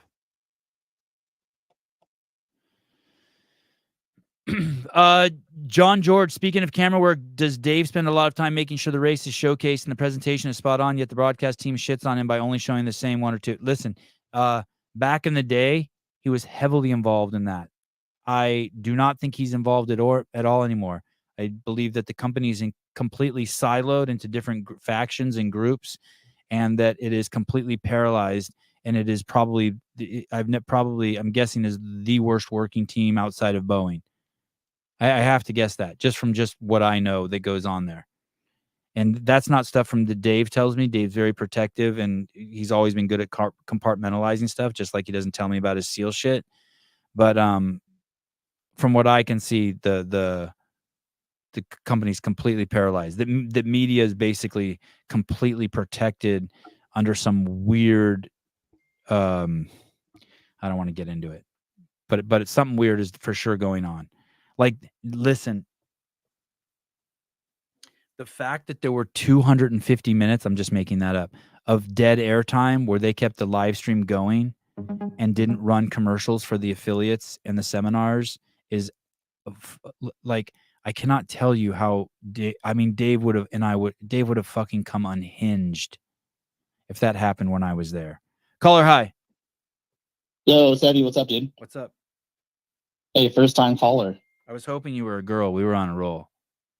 Oh no, this is my future future mother-in-law. Mother-in-law. Her phone plan. Oh. Yeah, her phone plan. How are you? Thanks for calling. It's Steven Flores from the chat. Oh, Steven, what's up, dude? What's going on, man? What's up, Beaver? Hi. Share me your deepest thoughts. Stressed. Oh, about what? Yeah, finals this week. Oh, how old are you? So I'm 29. The finals in what? Physical therapy assistant. Oh shit. Where in are you studied up? Are you ready? I think I am, but I could be more confident. Yeah. I sucked at taking tests. I hope you don't have any of that in you. No, actually, I'm a better test taker than I realized. It's just a process of elimination. 2 answers are usually pretty wrong. One's right, and the one's the most right. All right. But hands-on stuff. But reason why I'm calling, man, just I think I've been watching the show now for like 3 years. Oh, good. That's a good use of your time. Yeah. I should be studying. Go on. What's up, G's? Go on. Tell me more. Anyways, just wanted to call and just say what's up, man. And, thank you for okay for all you done for us, and for the shoes. Those BPs are fucking dope. Yeah, they are dope, right? Dude, I don't wear out as much as I probably should. So I still wear my track movements, but yeah, BPs are dope. Hey, I don't wear mine probably as much as I should too, because I have like some other shoes. But if Here, I'll tell you this. I put on when I went to Carson, I wore my Victos because they had a thicker sole, and I thought my foot would be more comfortable. And even though that was like 2 weeks ago, my feet are still sore, and now I regret it. I wish I would have worn my Born Primitive. Right. I think one of the other shoes I wear gave me some corns. Is that like a little callus at the bottom of your foot? Oh, I don't know. Caleb, what are corns? That sounds bunions. I think my mom had stickers. I think women who wear high heel shoes get those. Yep. Exactly. Yeah. But nah, dude, but the BPs are dope. My feet feel nice. I used to wear Adidas a long time ago when I was a kid, but me too. But Nikes over the last 10 years really fucked my feet up. So no more Nikes. Big time. But Nike's yeah, man, they fucked me up, dude. And I wore them too long for, soccer shoes and baseball cleats and whatnot. Oh, someone just sent me a picture of Danny Spiegel. Ooh. From behind or from the front? Neither. From the front. Is that her shirt? Oh, She Ate Tea by Danny Spiegel. Yep. Hey, I want to tell you something. Ready for this, Steven? This will be in the behind the scenes that comes out. Ready? Ooh, can't wait, dog. So as the girls got in Carson, after the girls they announced the winners, they're all lined up there, right? All 10 girls or 11 girls, and then plus like 3 more. So there's like 15 girls there. And each of them all deciding their fate. Each of them has like a docent run out to them. And so, and they pair them up with a volunteer, and the volunteers are given like explicit instruction: stay by your girl, don't let them eat anything, and don't let anyone touch them. And they're going to march them into the drug test room. And as they were marching into the drug test room, Danny Spiegel looks back at the line of girls and goes, "We're going to eat a lot after this." It was all like, all right. All right. All right. And I guess that's a common trait with the athletes. Like they reward themselves with eating after the games. Like that's their treat. I've done that. Yeah. But definitely not probably to her extent. This shirt's pretty crazy. She ate. Oh, yeah, damn right she did. She ate. Metaphorically speaking, she did. But not before the games or during the games, just after the games. It should say she ate, and then there should be an asterisk at the bottom after the semifinals. Do you think Danny eats ass? Oh my God. No. Here's what someone explained it to me the other day. It was fucking brilliant. So her cohort of dudes, what is the definition of simp? I think she has a demographic of dudes who like her, and I think simp. Let me see, urban, silly or foolish person. She attracts like beta men. I think like men who want to be like a man who's overly submissive to females and gains nothing from it. Yeah, I think she really attracts. Oh look, she called them what they are. Oh, simps. Yeah, thank you, Danny. Which is fine. I mean, I don't mean that in a derogatory way, but I think she's kind of looked up to probably by like, I suspect her following is like dudes who want to like serve her. You know what I mean? Like, yeah. Like she's like she's like the big strong woman. Like their moms abused them, and now they want Danny to fuck them. Like it's crossed over into some sexual fantasy. Right. But yeah, those guys are definitely what's the way to put it? I think all athletes, I think all CrossFit Games athletes have hemorrhoids, and I bet you Danny has hemorrhoids the size of like navel oranges. I don't think 100%. I don't think anyone eats ass. Any CrossFitters have probably the most disgusting buttholes. It's probably separate. That'd be my guess.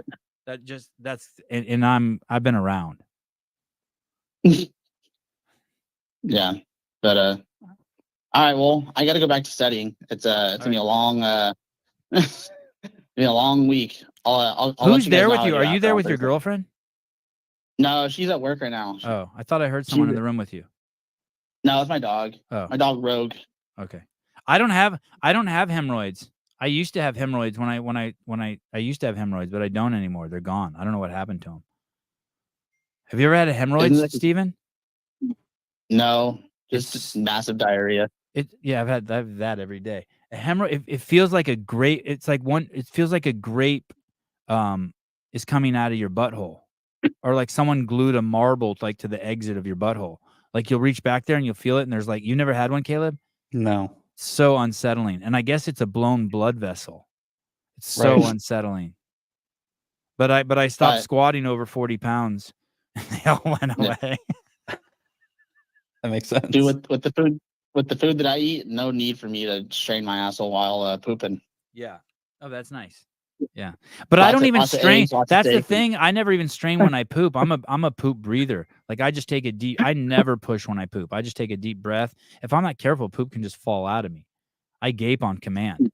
But squatting for some reason caused me to. I think squatting heavy caused me to get a hemorrhoid. You got to do some pelvic floor exercises. Okay. He's a PTA. He'd know. Oh, I had to look, Ken Walters. I had to have a hemorrhoid surgery a few years back. Best surgery ever. No longer have them. Yeah, I think you can get them like snipped off. Hemorrhoidectomy. That sounds awful. Yeah. No, it's probably. I think it's just like I said. I think it's just a piece of skin that explodes. Yeah, you're right. Said you'd be so proud. I'm eating some 5 scrambled eggs, some turkey sausages, a cup of coffee, and a couple things of apples. Make sure you brush with Matuthian. I do. Oh, awesome. Okay. I have two things of it already. Oh, and my girlfriend said 1, you look like Bill Grundler's brother. Thank you. And 2, Matuthian tastes like ass. Does she know what ass tastes like? No. Oh. No. No, it does. We don't go back You there. don't even know, dude. Yeah. Here. Do you? I like the taste of it. No, honestly, dude, me too. Fuck, I love Matuthian's like dope. Maybe I would I'm not like to going eat anywhere else. Danny's ass. Who knows? Matuthian. Do you like eating ass? Matuthian. Tagline. Clip it. Yeah, no, I like it. It feels if it reminds me that I have libtard roots. I really like it. It's so funny because my girlfriend will try it like once every like couple weeks just to like Yeah. because she sees how white my teeth are getting, and she's like, oh, maybe I'll try it. And without telling me, she'll walk out of the bathroom and go, dude, that shit tastes like ass. So you're close to her. You don't mind her putting her toothbrush in it? No, I don't care. Yeah, I don't care either. We exchange different fluids. Yeah. What about using the It's same whatever. toothbrush as her? Would you use the same toothbrush as her? God, no. Oh, so I left my toothbrush in Carson, and then I used my wife's for 5 days, and then all of a sudden I saw a new toothbrush on the counter, which means she knew. She knew with that. Yeah, and you know what I did? I'm like, hey, is this new toothbrush mine? And she goes, yeah. And I go, you can have it. And she goes, are you sure? I'm like, yeah, I've been using yours 5 days. You deserve a new one. Oh God. Hey, I mean, at least I did that, right? At least I did that. Yeah. Yeah, but using the Matuthian with alongside the electronic toothbrush is a fucking game changer. Oh yeah, I haven't done that. My kids do that. My kids use Matuthian with the electronic toothbrush. Yeah. Dude, I feel freaking squeaky clean out of my teeth, man. That's awesome. Yeah. All right. Well, thank you for calling. Sebby, absolutely, you're a good dude, Sebby. Thank you so much. We'll see you soon. All right, later, Steven. Goodbye. Good luck on your tests.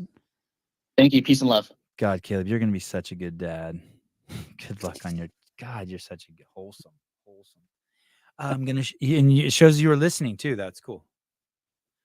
He's stressed. He seems a little stressed out about it. You know, those are tough. All right. Oh my God, we're way past the 90-minute mark. How was your piss? It was good. Felt nice. All right. It was one of those that like you drank so much water, it just keeps going. Oh yeah, those are fun. Oh fucking hey, are you fucking kidding? I really like a long pee too. I don't take a lot of long pees. Really? No. Oh, you probably just go frequently throughout the day. I go frequently, but occasionally, like once a day, I'll have one that's like really long. Caller, hi. Hi. Yes. I thought you were ending up, so I figured I might as well just call in to keep the streak going a little. Yeah, that's really cool of you. Thank you. Appreciate it. At least you're a girl, you know, it's cool. Where are you calling from?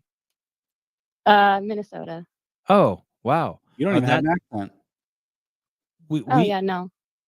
we had what's her name on from Minnesota? The lady who made the George Floyd movie, Fall of Minneapolis. Liz Cunningham. Oh. Liz Collins. Do you follow her on Instagram? No, I don't think so. Did you see the movie Fall of Minneapolis? No. I recommend both of those. Following Liz Collins and watching that movie Fall of Minneapolis. Were you rooting for I Taylor wanted this to weekend? call in- Oh, go ahead. Go ahead. I was so rooting for Taylor, and I thought it would just be cool to tell you that not only am I a female listener, but I'm also probably what you would describe as a libtard as well. Oh, wow. Nice. Welcome. Thank you. Nice to see you. Whew, no wonder I like you so much. And there's a lot that you say that, to be honest, maybe frustrates me and things like that. But I also think that the content and coverage that you put out towards CrossFit is obviously the most genuine in the space. And the opportunity to listen to Taylor break down his semifinal days is so special that maybe don't count all of us out. We can engage critically with, the things that you do and say and still have a lot of appreciation for the work that you put in. Hell yeah. What makes you think did you vote for Hillary? Yeah. Me too. Did you vote for Obama? Yeah. Me well, too. actually, No. I'm not super. I'm a little younger. Oh, okay. Mentally, you voted for Obama. I get you. Hey, you think? Yeah. Aren't you nervous listening to the show that like you're gonna hear something and you're gonna? Hey, are both your parents liberal too? Mm-hmm. Yeah, that's tough. Me too. Aren't you afraid? I mean, if you crack, like, what's gonna happen? I mean, I'm not afraid to be offended. I don't mean that, but like I started seeing like cracks in the dam, right? Like, so when I was in college, I was like, yeah, fuck yeah, affirmative action. It's fucking cool. Like, that's awesome. Like, there's people, who are struggling in life and who didn't have the resources that I had, or just, whatever, that all that talk. And then all of a sudden, at some point, you're like, wait a second, that's coming at the cost, like that's coming at the cost of other people not getting in. Oh my God, Harvard's actually not letting white dudes in. Like at what point are you like don't you see like on some hand like being liberal that it's like you see something coming over the horizon, like maybe we've gone too far. Like this kindness is actually at the expense of hurting other people. Yeah, and I think one of the most important things is being able to engage critically within your own in-group. Yeah. Which is why I like listening to you. I like listening to people that I disagree with, because as soon as you otherize the other side and you just create that echo chamber for yourself, you're just heading in a really bad direction. But I also think, to your point of like seeing cracks in the dam, I think when you get older, you get less radicalized inherently, no matter what side of the coin you start on. Right. So I've definitely experienced that, but I don't know if that's a product of, cracks in the dam, or that liberalism is really, inherently dangerous ideology. I just think you level out and you start allowing other people's perspectives to color your worldview more and more. And I don't know, I think at the end of the day, most of us are going to end up more in the middle than anything else. Right. How old are you? 26. Do you have kids? Mm-mm. Yeah, you don't sound like you have kids. You sound pretty free. Yep. Do you have a boyfriend? I do. Yep. Do you guys see eye to eye on most things? We do. He's also Canadian though, so Oh, his perfect. excuse. Oh wow. Oh wow. God, I love Holy you. shit. God, I love you. You're amazing. Wow. Hey, does he still live over there? No, he's been in the States for a long time, but he's still a Canadian citizen. Okay, listen. I'm not going to try to convince you of anything other than this. You want to be filthy rich. Mm-hmm. Okay, that's it. Just remember that. Do not feel guilty. Like, you can do so much with money. You want to be filthy rich. Yeah, just get rich. Get rich or die trying. Yeah. It's so fun. Okay. Okay. Well, thank you. All right, love you. Thanks for calling in. Love you too. Bye. Bye. Bye. You're a good dude, Caleb. All right, fuck this. Love you guys. I'll be back with weekend review. Bye bye.